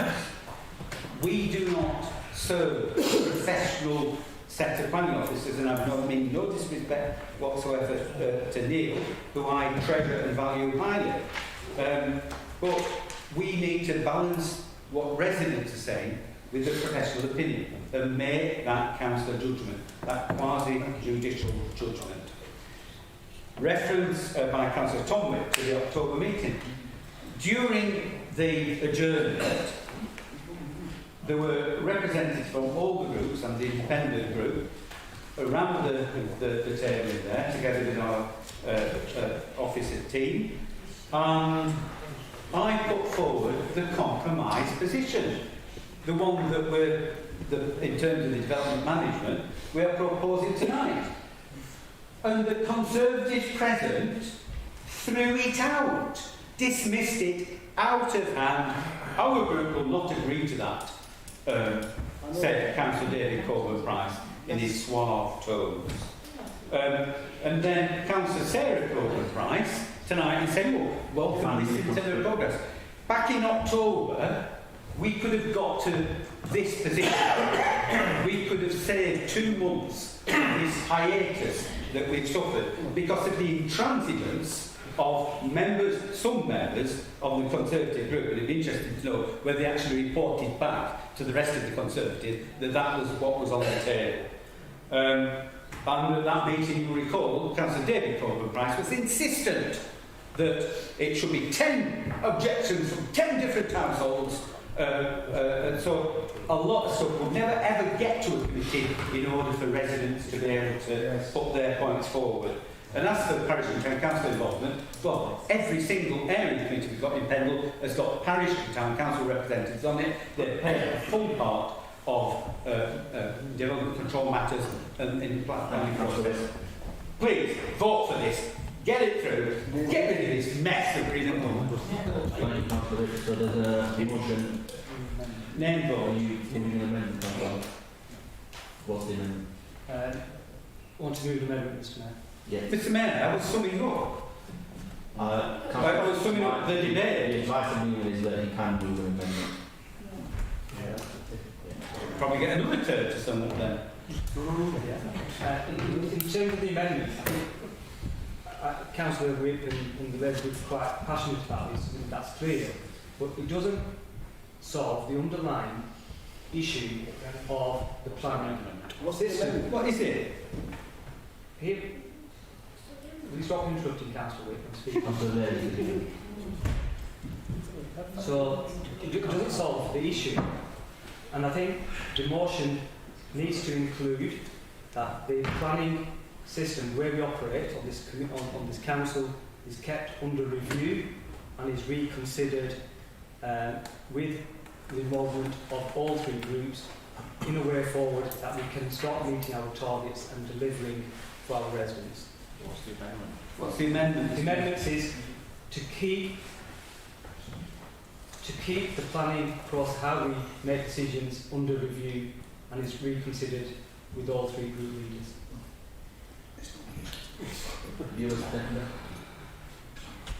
I wanted to speak to the amendment to make sure. This is what happened when you carry on talking. I will second that, I'll speak to it as well. I agree with the amendment there because it addresses the underlying issue that we have here. I used to work in education, Mr. Mayor, and in doing so, we were regulated or checked or inspected by Ofsted. Now, my understanding is that the inspectors came from the government to look at our planning process and said that it wasn't up to scratch. Now, in a school, in an educational setting, if somebody walks in and says that your systems are not up to scratch, you make changes, and you make changes as quickly as possible, and you do so with their guidance and help. Now, it is my understanding from the peer review that something I wasn't actually involved with, that we need to make changes, and they've offered advice and guidance from professionals and examples across the country to do so. And that's what we need to do. That's what our party tried to do.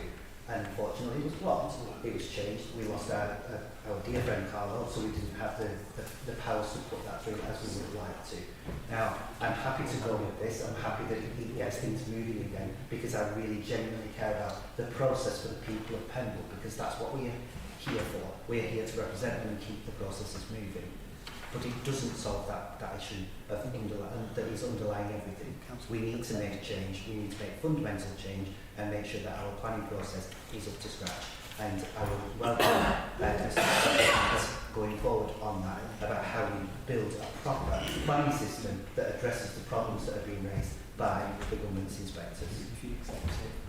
Councillor, can I just clarify? So it's as it's set out, but planning system to be kept under review. So that's the only addition you're asking for. If Councillor would accept Before I bring Councillor Iqbal in, Councillor, if you need to indicate that you accepting that, just that point before I bring in. No, that's fine. I'd like to explain. Yeah, I'll give you the last right to speak. Bring Councillor Iqbal in and you can speak and we'll just move the motion as a vote. Just very quickly, Mr. Mayor, I would urge colleagues not to support the amendment because that adds further dithering and delay to the process. Let councillors be bold tonight, vote for the original motion. The amendment is simply kicking the can down the road. Sorry, can I... Let him speak. Point of clarification. I'm not saying carry on with what's been moved in terms of the Development Management Committee, but I'm saying keep it under review. That's what I'm saying. In terms of establishing the planning... Things are always under review. I mean, there's nothing to stop any political leadership changing something after 6 months. So I don't understand what the purpose of the words "I'll keep it under review" actually mean. So, but it's not. It's just a distraction. I would urge colleagues to vote it down and just move straight to the motion. Yes, Mr. Mayor. There were words used about clear and bold. Back in May, when the Conservatives proposed a vague resolution, they failed to be clear and bold. They had the majority at the time. They could have pushed through whatever they wanted. The fact is, they didn't know what they wanted. They just kicked the can down the road and said, "Oh, bring something in September." They didn't know what they were going to do. They didn't have a direction. They didn't have a vision. There are no excuses. Mr. Mayor, as Councillor Iqbal has said, all things are always kept under review, and it would be sensible, for people to say, "Yeah, well, we could do this, we could do that, we could do the other." However, we need to be clear tonight that we're giving it back to area committees, we're introducing the development manager for all the references and the bigger applications, and that's it. Let Mr. Watson and all these people get on with their jobs, as we were talking about earlier on. Thank you. So we are going to move straight to vote. So we're going to deal with the amendment first, which is to add in the additional sentences that Councillor Ahmed has suggested. Can I ask for a main vote? Yeah, you're a seconder? No seconder? Councillor Goldthorpe? Thank you. So we're going to deal with the amendment first. Sorry. Again.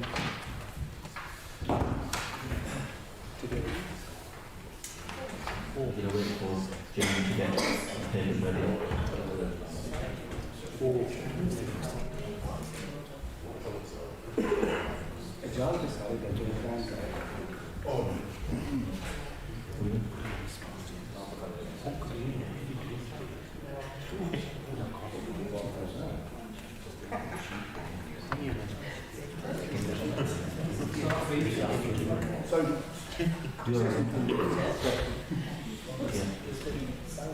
So we're going to vote on the amendment first, which is Commons amendment. So all those in favour of the amendment? Name vote, sorry.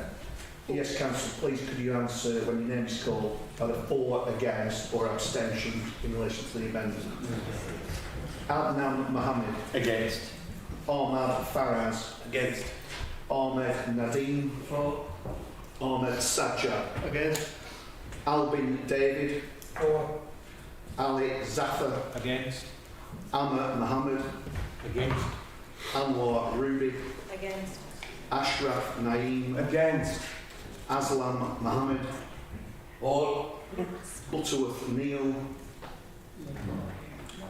Carol Rosemary. For. Church Chris. Against. Coburn Price David. For. Coburn Price Sarah. For. Goulthorpe Mike. For. Hanif Mohammed. Against.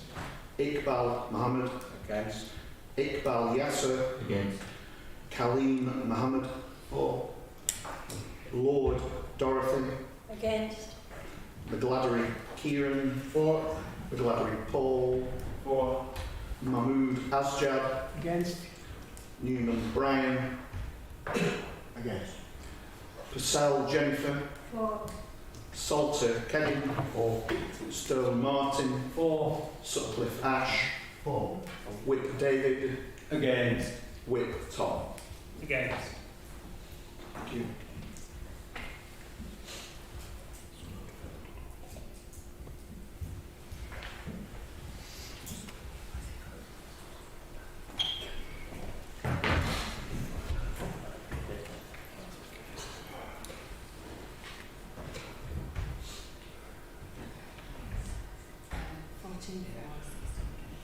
So that's 14 for and 16 against. So that amendment is lost. We now turn to the substantive motion. Again, name vote on the substantive motion. So proceed, please. Adnan Mohammed. For. Ahmad Faraz. For. Ahmed Nadeem. Abstain. Ahmed Sajjad. For. Albin David. Abstain. Ali Zafar. For. Amma Mohammed. For. Anwar Ruby. For. Ashraf Naeem. For. Aslam Mohammed. Abstain. Butterworth Neil. Carol Rosemary. Abstain. Church Chris. For. Coburn Price David. Abstain. Coburn Price Sarah. Abstain. Goulthorpe Mike. Abstain. Hanif Mohammed. For. Iqbal Mohammed. Iqbal Yasser. For. Kaleem Mohammed. Abstain. Lord Dorothy. For. McGladdery Kieran. McGladdery Paul. Abstain. Mahmood Asjad. For. Newman Brian. Purcell Jennifer. Abstain. Salter Kevin. Abstain. Stone Martin. Abstain. Sutcliffe Ash. Abstain. Whip David. For. Whip Tom. For. Thank you. So that's 16 for and 14 abstentions. That motion is carried. Now we turn to C, which is Community Governance Council. Mr. Mayor, can I move the motion as set out? Thank you. Councillor Lee. You want a second there? Mr. Mayor, I'm happy to second that. You second that, Councillor President. Thank you. Can I move that the vote be put? I'll second that. Thank you. So we'll move the vote which... Just one speak on this point. That's what it's about. Yeah, I'm going to allow because it has to be sufficiently debated. I think that we need at least someone to speak on it. So I'm going to allow Councillor Armstrong to have a say. The original working groups, government's working groups recommendations came full council in 2021. So in terms of the recommendation itself and whether that is actually possible to achieve what's been asked, because the recommendation is asking is council resolves that with effect from the next town council elections in 2023, the number of electoral wards in Bath is reduced from 5 to 3. We can't make that decision by ourselves. There is the Local Government Boundary Commission for England, who are responsible for making the orders.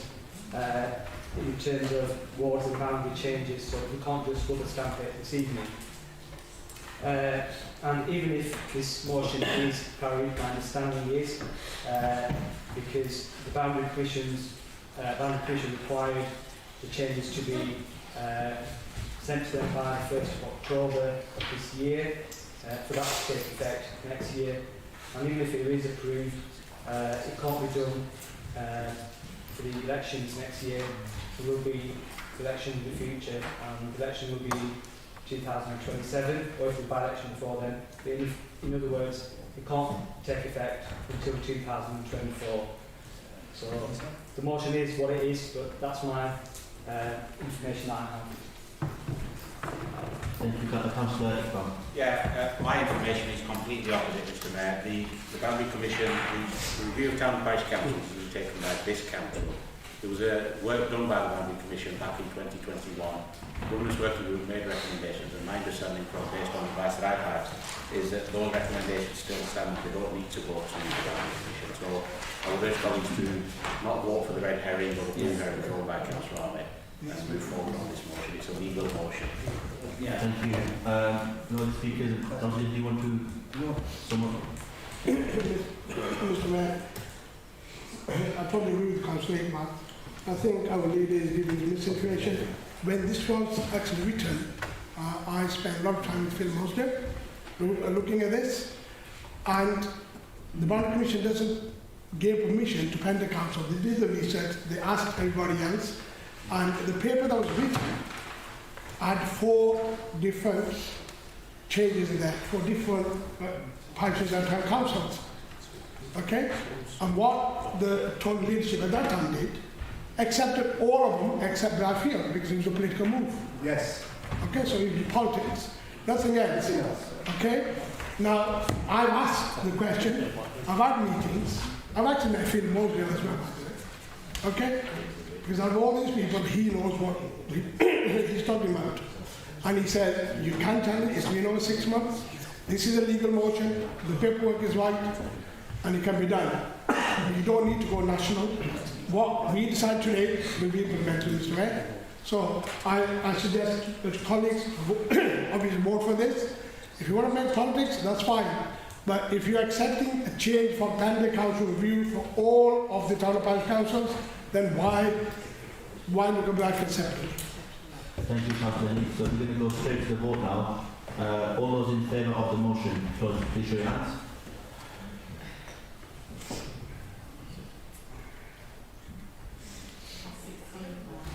All those against? Surprise, surprise.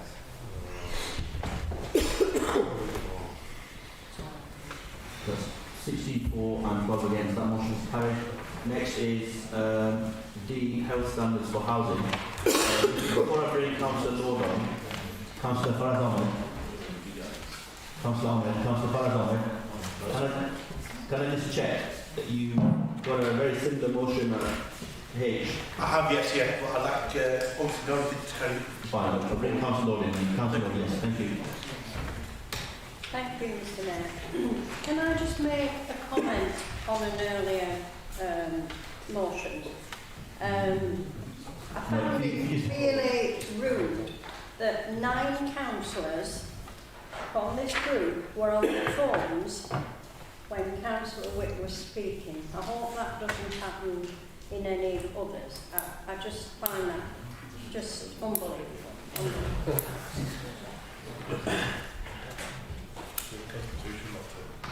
Right, I won't read out all the motion. I'm sure everybody's read it, but we all know about the little boy in Rochdale that lost his life due directly to having mould in his bedroom.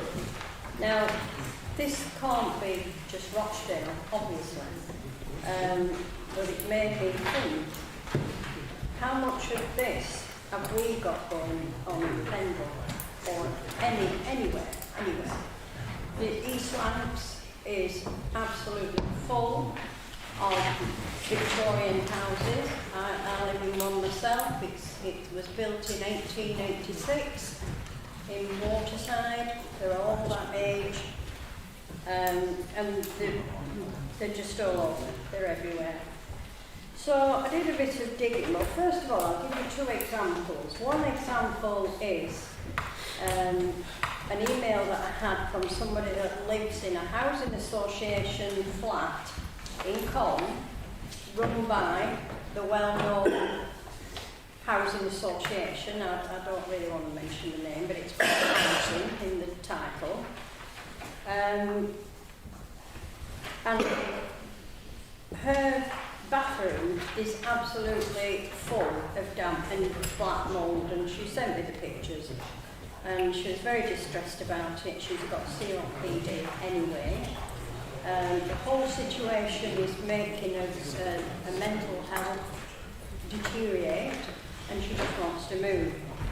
Now I managed to get out of it the phone number of the housing officer, her housing officer. So I rang the best on Byron Road. I got the rudest person I've ever spoken to for a long time, and she wanted to know how I got her number and how dare I ring her about this and what has it got to do with me and one thing and another, and it just went on and on. She said, we're not going to do anything. They had recommended that she just leaves her windows open 24 hours a day. That will cure it. Anyway, fortunately, from that, they have sent somebody out at last. I haven't caught up yet with what they're actually doing. Now, another case is in the private rented sector, and it's actually a good friend of mine, her daughter. And her landlord's from Bradford. She's had damp in the bedroom where a 3-year-old and a 7-year-old share a bedroom. It's only a 2-bedroom house. And mum and dad obviously have the other bedroom. It's the same thing. The bedroom and the bathroom are full of mould. Now, she's reported this repeatedly in the 3 years that she's been in that house. And nobody has been. The landlord hasn't even seen it. And he says the same. Keep your windows open. Keep your windows open when you've got small children. And this weather now, you know, and don't dry your washing inside. And that's the advice that they're giving to their tenants, both the housing associations and the private. Now, we need to desperately keep our eye on this in Pendle. We don't want to go through what Rochdale have gone through. Nobody does.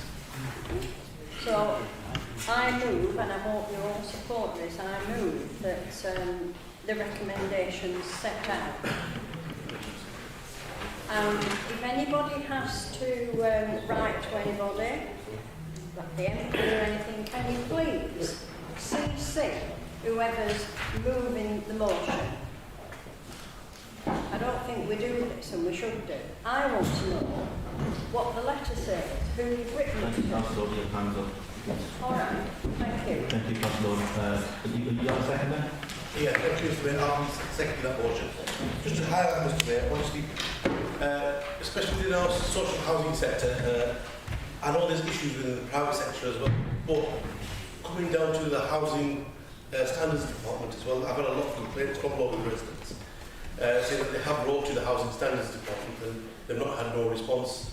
I just wanted to highlight that as well within the motion. Is that okay? Thank you, Councillor. Councillor Ali. Thank you, Mr. Mayor. Doc's absolutely right. This is actually with my other hat on as a lawyer. This is a massive area of litigation, and I'm inundated with potential clients on a daily basis who are.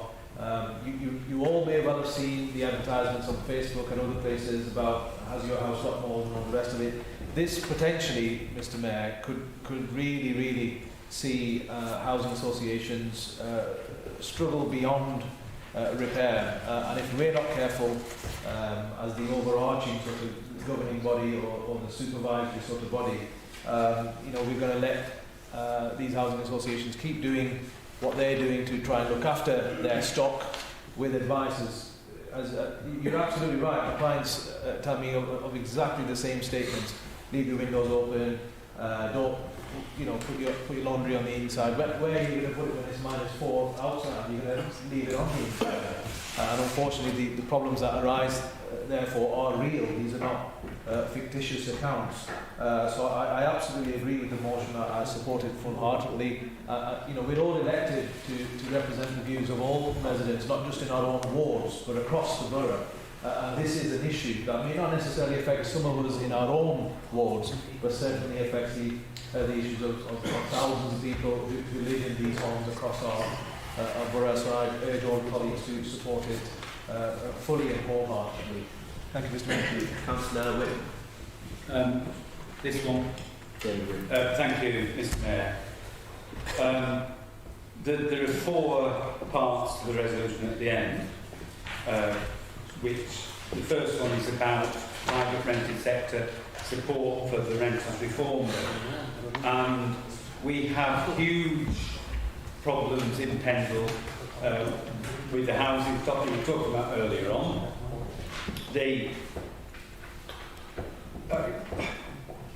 When this motion went in, I asked our officers for statistics on the number of notices that have been served in terms of Category 1 and Category 2 hazards. They were unable to provide those.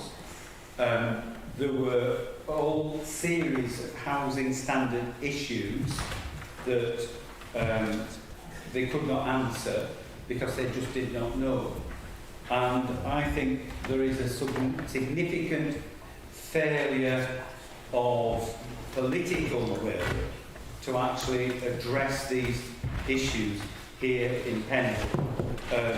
And it was notable in the discussions that we had in terms of the peer challenge meeting that when the peer challenge people were asking about housing strategies in Pendle, that the response from the administration, political administration, was all about house building and neighbourhood plans, and none of it even touched on the problems within the private sector, the private rented sector as well, which is fundamental to the problems that we have here in Pendle.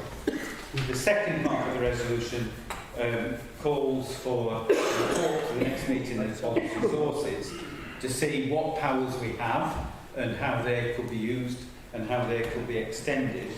The third part calls for a meeting with the Housing Association, which is social housing, social landlords. And the fourth part, and I think importantly, calls for a major investment by government to retrofit homes in Pendle to super insulated standards, and requests support of Pendle's MP. Now, there has been an announcement recently, which I think is a step in the right direction by government, but it's woefully inadequate in terms of the scale of the issue. And for Councillor Lord's benefit, I count 1, 2, 3, 4, 5 councillors who are on the phones over there. So how strongly they feel about housing issues here in Pendle and the problems and mould and people dying, I'm not right sure, but I begin to despair. Thank you, Mr. Mayor. First of all, my deepest sympathy and condolences to Awad Isak's family for the tragic loss of their son. No one should have to live in the degrading conditions that Awad Isak and his family were forced to endure.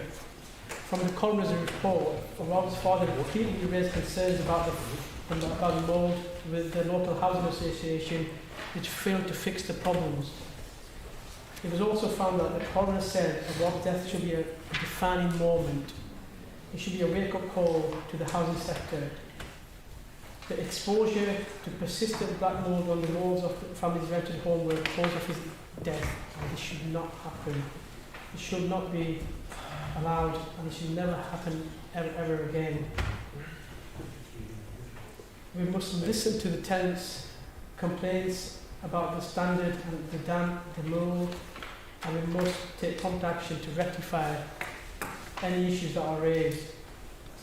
Together Housing, our local housing provider, needs to take action by looking at the ongoing performance in relation to repairs and complaints, and maybe do an urgent in-house review of the condition of the housing stock. So I support the motion, Mr. Mayor. Thank you, Councillor Moore. I think we've debated that, and I'm going to go straight to the... Sorry. Yeah, just a quick response in terms of what we're doing as the local authority. Pendle has been active for many years in dealing with poor housing standards in the private rented sector, and has been successful in ensuring that property is safe and compliant, in particular with regards to supply and control of gas and electricity and fire safety regulations.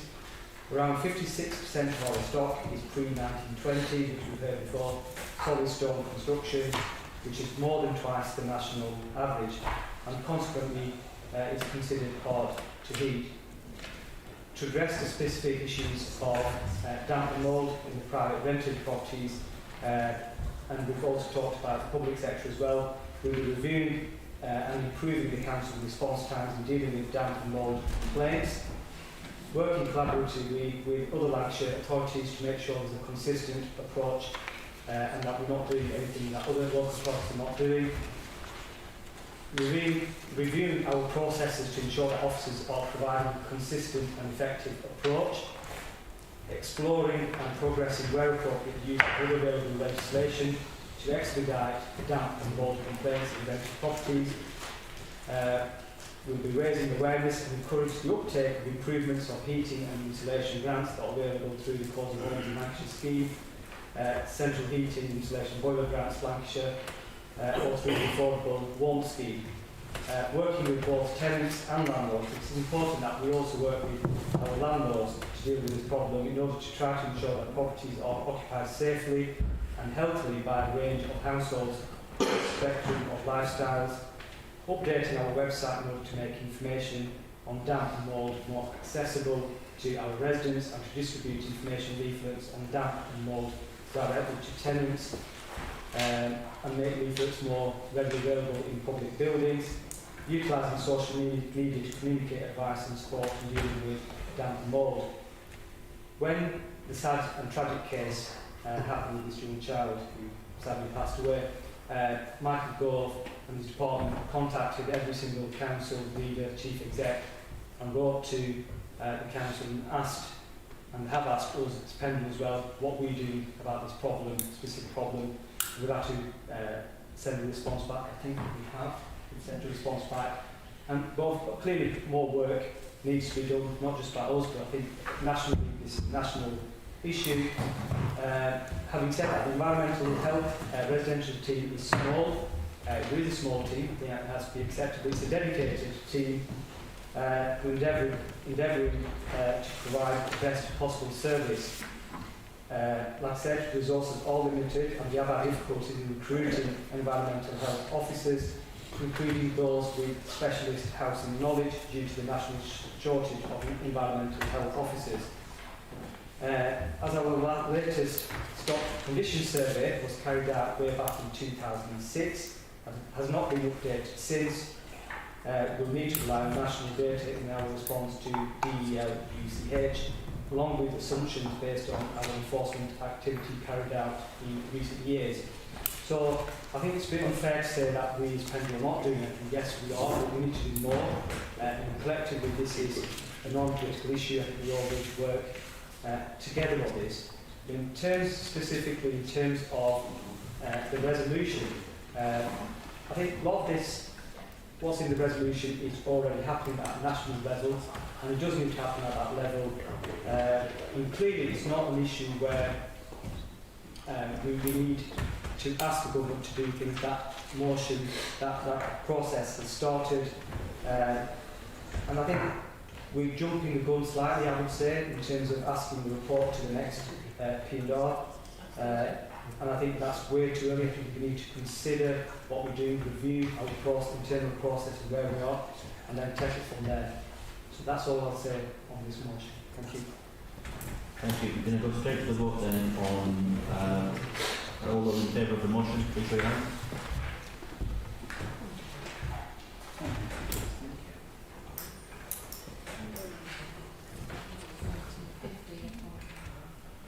All those against? All abstentions? Not surprised. It's unnecessary. That's carried, thank you. Now we are going to e-health services and ambulance response time from Church. Thank you, Mr. Mayor. I am aware of the time, I should be brief, hopefully. If I went on to the list of all the ills of our Strangled and Stars Health Service, we'd be here all night. Luckily, we all know what they are, so I can skip over that fairly quickly. There are 2 points here which deserve particular attention as far as Pendle and indeed West Craven do refer. The first one is ambulance waiting times. This has been a thorn in the side of the whole of specifically West Craven. It's been to the local committees over and over again. It is obvious that the reason is purely a national one. The ambulances cannot get away from the hospitals. Therefore, the further away you live from a hospital, the less likely you are to have the life-saving assistance of an ambulance in time. Therefore, all we can do here, and what we must do, is to take this to the attention of the national authorities. Also, on a second point, the matter of the Yorkshire Bank building. 2 points. Firstly, I think it's the only issue in my time living around here, certainly, that I have not heard a single voice against. I beg your pardon, a single voice against the objections. I'll start again, it's late, I'm mumbling. Everybody I've spoken to in the public is utterly amazed at why anybody would think this proposal suitable. Now, on that same matter, we have the 3 elements of the resolution here. We would like to add, just to underline what we've said, at the end of item 2, this authority also reiterates its offer of land for a new health centre. And I think I can leave it at that at this point. Thank you, Councillor Church. Councillor Comment, please second that. Thank you, Mr. Mayor. Yes, very much like to second that, and I'll keep it brief as that. Thank you, Councillor Wood. Thank you, Mr. Mayor. I think a report from the NHS a few weeks ago concluded that ambulance crew could not respond to almost 1 in 4,999 calls, the most ever. It was estimated that 5,000 patients in England potentially suffered severe harm through waiting so long, either being admitted in the A&E department or just to get an ambulance out to get seen. There are also issues and problems with handover delays in A&E departments, and this has been going on for a very long time, because sometimes the ambulances outside the hospital can be waiting for almost 24 hours. Patients were dying every day directly because of these delays, since the ambulance service can no longer perform its role as a safety net for people needing urgent or emergency medical help. The ambulance service is pretty much in a meltdown. It's on its knees and it's close to collapse as a result of vacancies, underfunding, morale being at very low, and due to deliberate cuts to services by the Tory government over the last 12 years. I support the motion, Mr. Mayor. Thank you, Councillor Wood. No other speakers, so we'll go Just in terms of the motion, and it's well intended, urgent and primary care isn't within the remit of any or influence of any borough council. Our role is more a facilitating role and preventative role, and population health measures through our leisure planning, environmental health and environmental services functions. I think that's where we have a real role to play and where we can be really effective. The Healthier Pennine Lancashire Collaborative Delivery Plan outlines the plans for emergency and urgent care in primary and community care. They are led by the A&E Delivery Board and the Primary Community Delivery Board, respectively. Like I said, Pendle Council has a more role where we influence and work with service providers, and we can play a positive role. I don't think we shouldn't underestimate that. In terms of the local approach and to further develop the partnership working, a health and wellbeing gathering is taking place on the 26th of January 2023. That will bring together local services committed to improving the health and wellbeing of Pendle people, with a view to developing a refreshed health and wellbeing partnership for Pendle to take forward local priorities in a multi-agency approach, because it does require a multi-agency approach. Just specifically in terms of the motion itself, like I said, I think it's well intended, but at government level there's already the Health and Social Care Committee, which has met and deliberated on some issues which have been raised within the motion.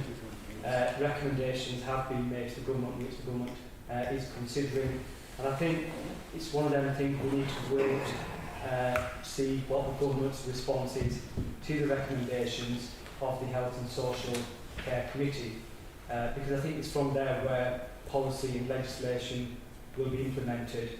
And one of the issues in terms of GP, the number of GPs raised within the motion, that I think is has been an issue for quite some time, and I think the report is going to look at how the government is going to tackle that issue. I think it should be one of them things where let's wait and see what the recommendations are and what the response is from the government to try and tackle some of these really difficult and really challenging things. Thank you. Then go straight to the vote then.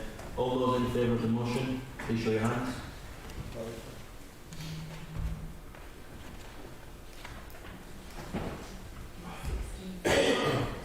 All those against? Any abstentions?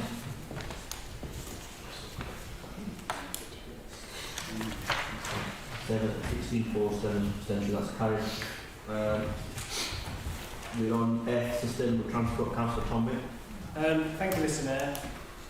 It's becoming increasingly clear to me that to reach net zero, we need to make some very clear changes to the way we live our lives. One of those is the way we get from A to B.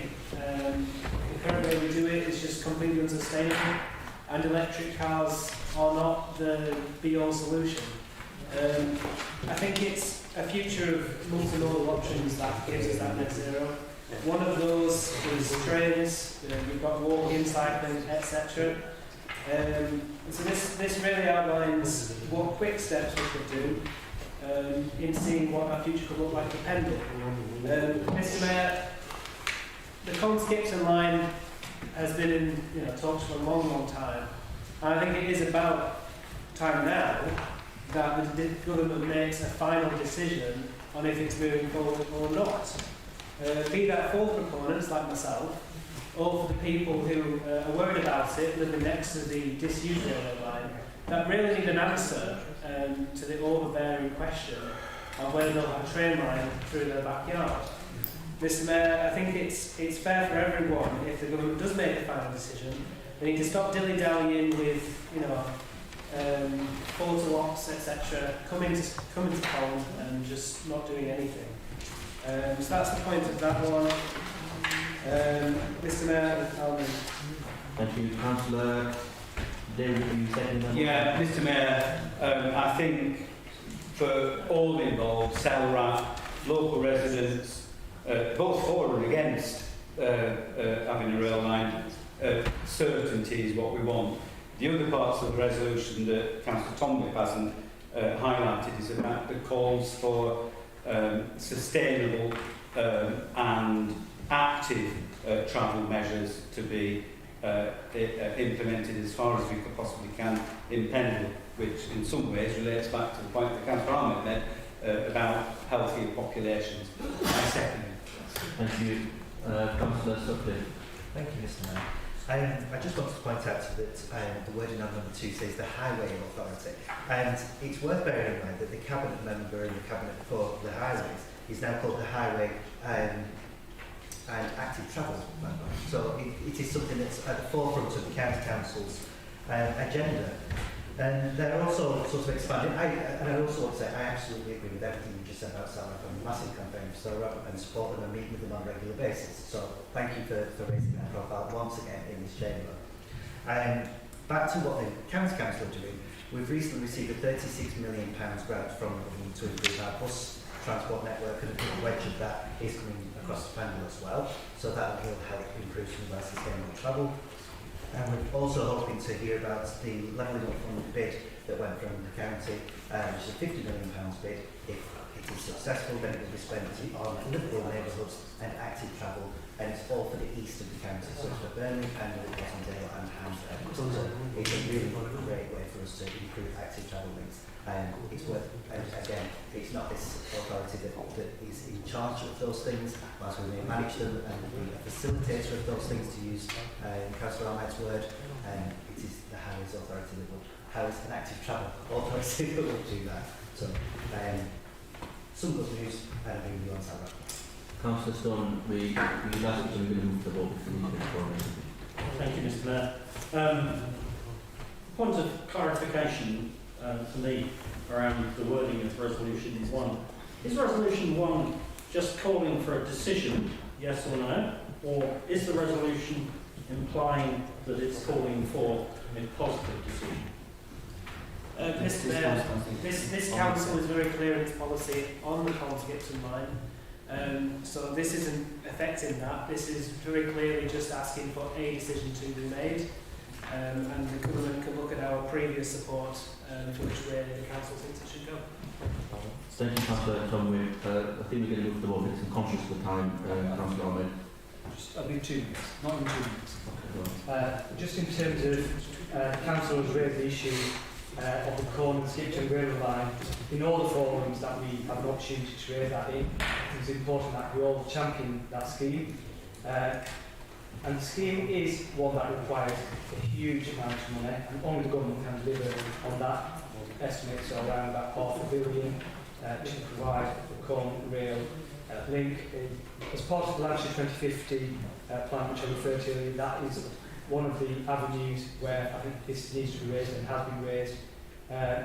We as an administration have had a meeting with CELRAP to champion the Corn Skipton rail line. So I think that is something which we'll need to get behind, because it could be a real game changer for Pendle. Thank you, Councillor Ahmed. We're going to move straight to the vote. So all those in favour of the motion, please show your hands.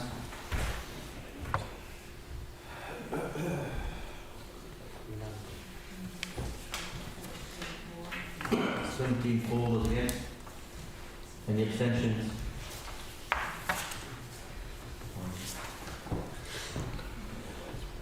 That's carried. Thank you.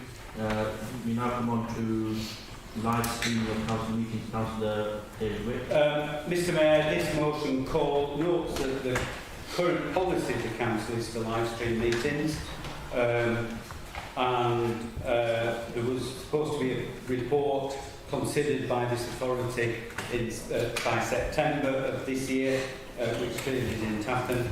And then the resolution is that we reaffirm live streaming as a policy, and that it be reintroduced for the January 2023 meeting of the Policy and Resources Committee, and that committee receive a report on how we do it at the council meetings, everything like that.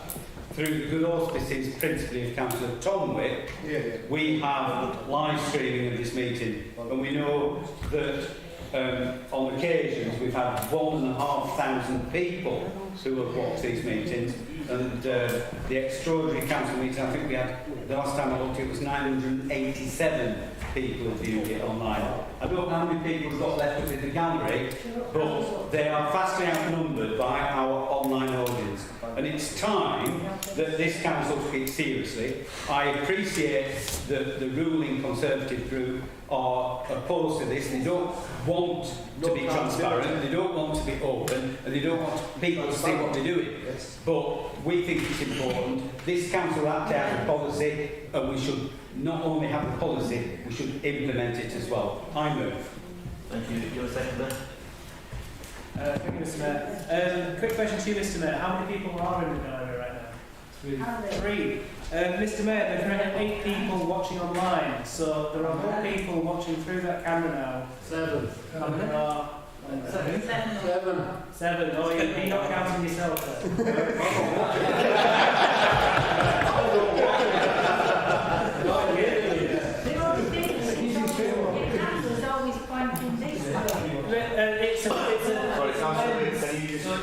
Anyway, it captures a lot. Right. Mr. Mayor, we should be streaming meetings. I stream the meetings because no one else will do for some reason. Let's get on with it. Thank you very much. I second. Councillor Carroll. Thank you, Mr. Councillor Wick earlier said we were in extreme financial difficulties. What I would like to know is how much this is going to cost the ratepayers of Pendle.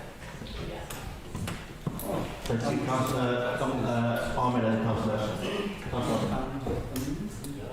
I'll give way. No, Mr. Mayor, I can't do that. I've got to live in the mayor. I'll let the leader speak. Okay.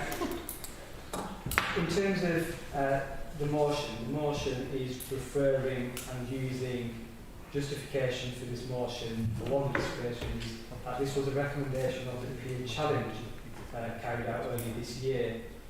I think if we're going to be consistent, we need to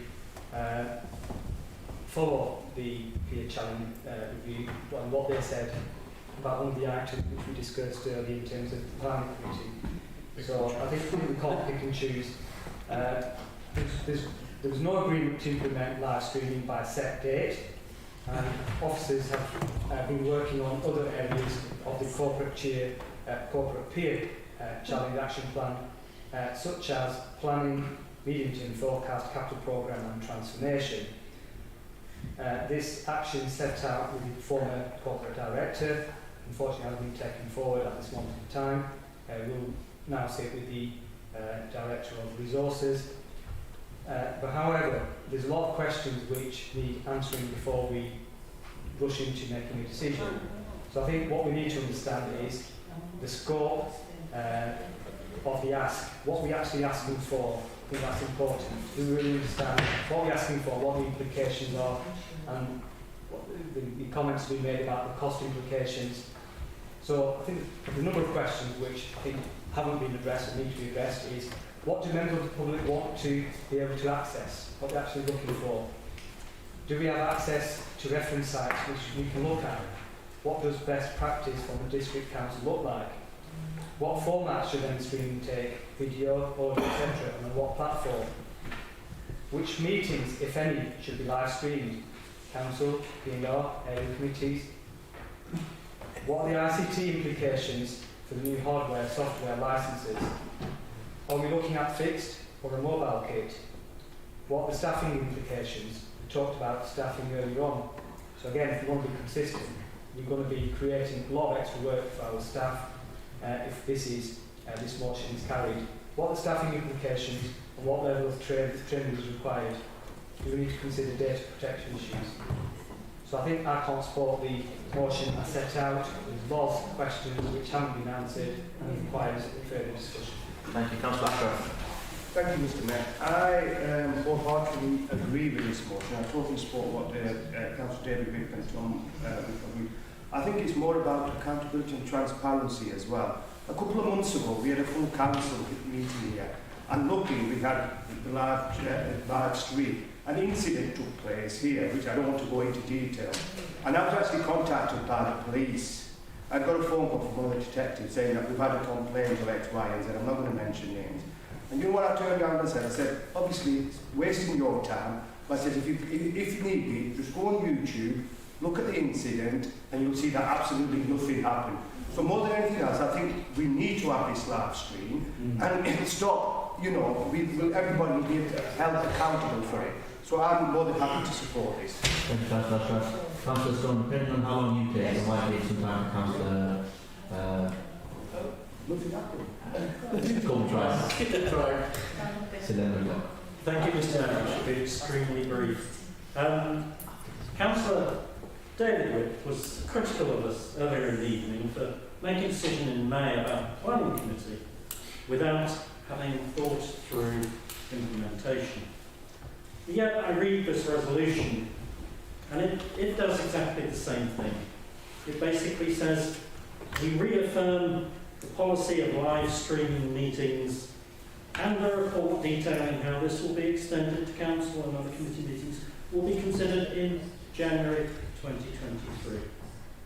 As Councillor Ahmed noted, this resolution is not costed, it's not thought through, and I cannot support it.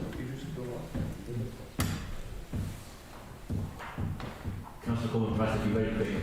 Thank you indeed, yes. There was reference to whether the previous monitoring officer, Philip, had done a report on it. He did do a report on it. There was a lot of research done across the whole of the North West about who had had a go at this, who'd had a go at filming, who'd had a go, what did they do, how did they do it? One place, multiple places, whatever.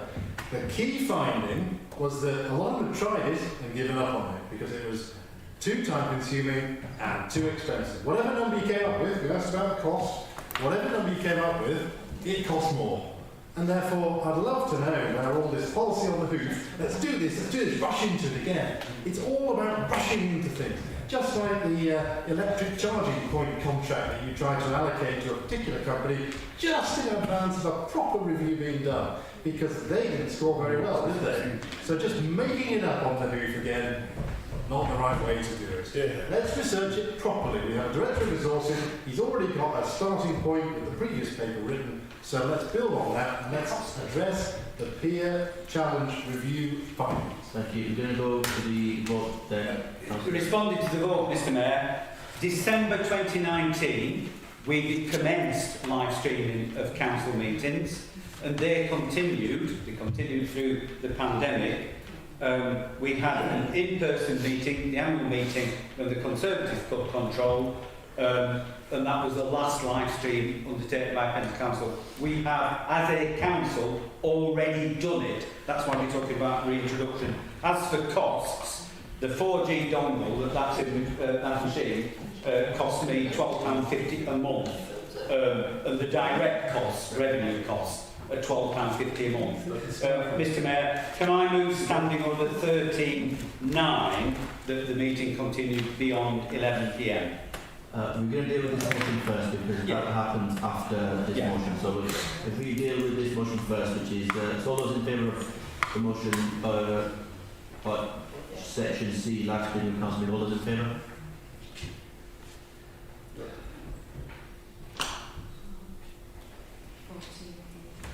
All those against?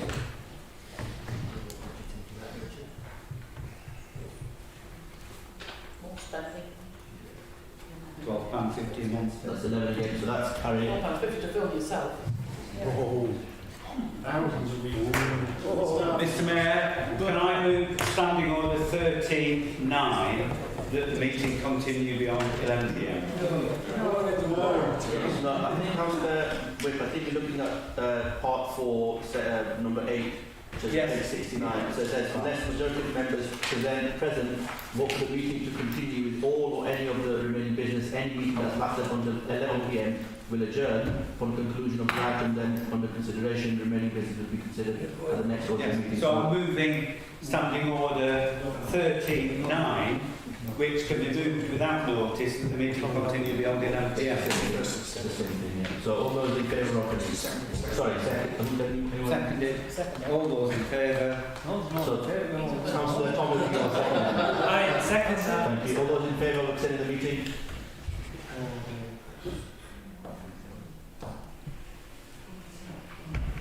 All those against?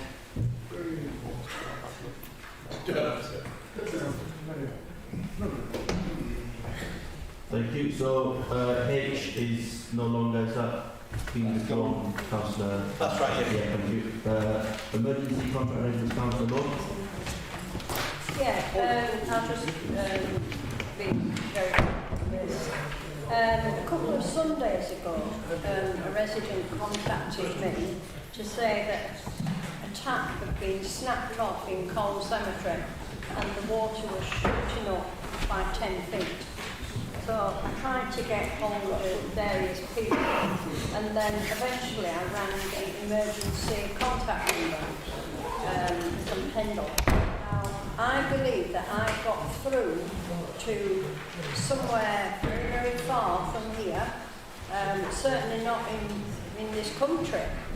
And I was told that they only dealt with homelessness. So what I did, I sent Phil Riley an email about 3 o'clock in the afternoon for him to get Monday morning. But he picked it up at home. And I'm just telling you this because this is a beyond, you know, your line of duty kind of thing. And then he texted me to say, about an hour later, I've sorted it. So he went out and he turned the tap off, wherever it was, and sorted it. And I thought that was amazing. But where do we go with this now? Who's answering the phone? Why are they saying we only deal with homelessness? That used to be the case. And why are we talking to somebody in another country? Thank you, Councillor. You were second. Thank you. Councillor Church, thank you. Councillor Honourable. I move the motion. Yeah, just in terms of what Councillor Lord has said, Pendle have used the outside service provider since 2017, April 2017, and have provided the out of our contact service to cover emergencies like the reason you had, Councillor Lord, and also to deal with requests for accommodation for those that are homeless. Like I said, the service has been living for over 5 years, and it can be accessed. I'll travel with a telephone number, dedicated telephone number. Your concern was raised, and rightly so, you did that. And my understanding was, like you said, the complaint was resolved relatively quickly. In terms of what you said about the service provider using people from abroad, my understanding is that I don't use people from abroad. That's my understanding.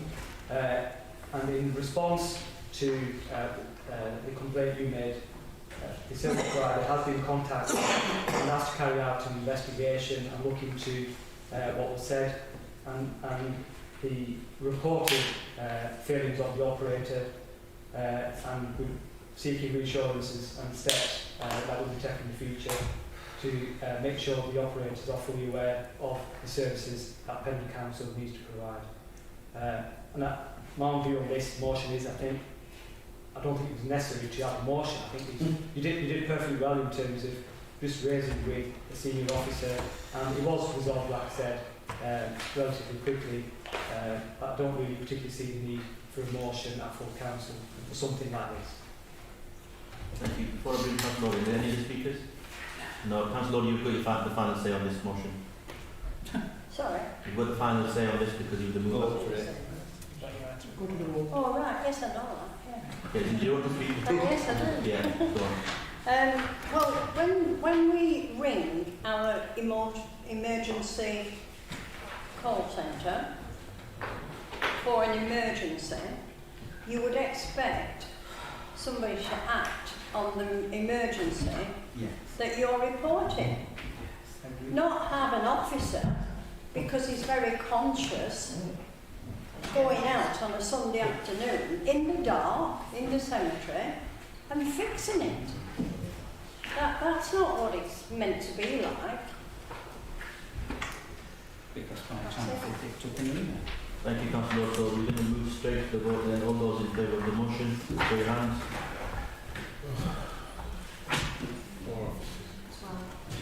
12 for, all those against.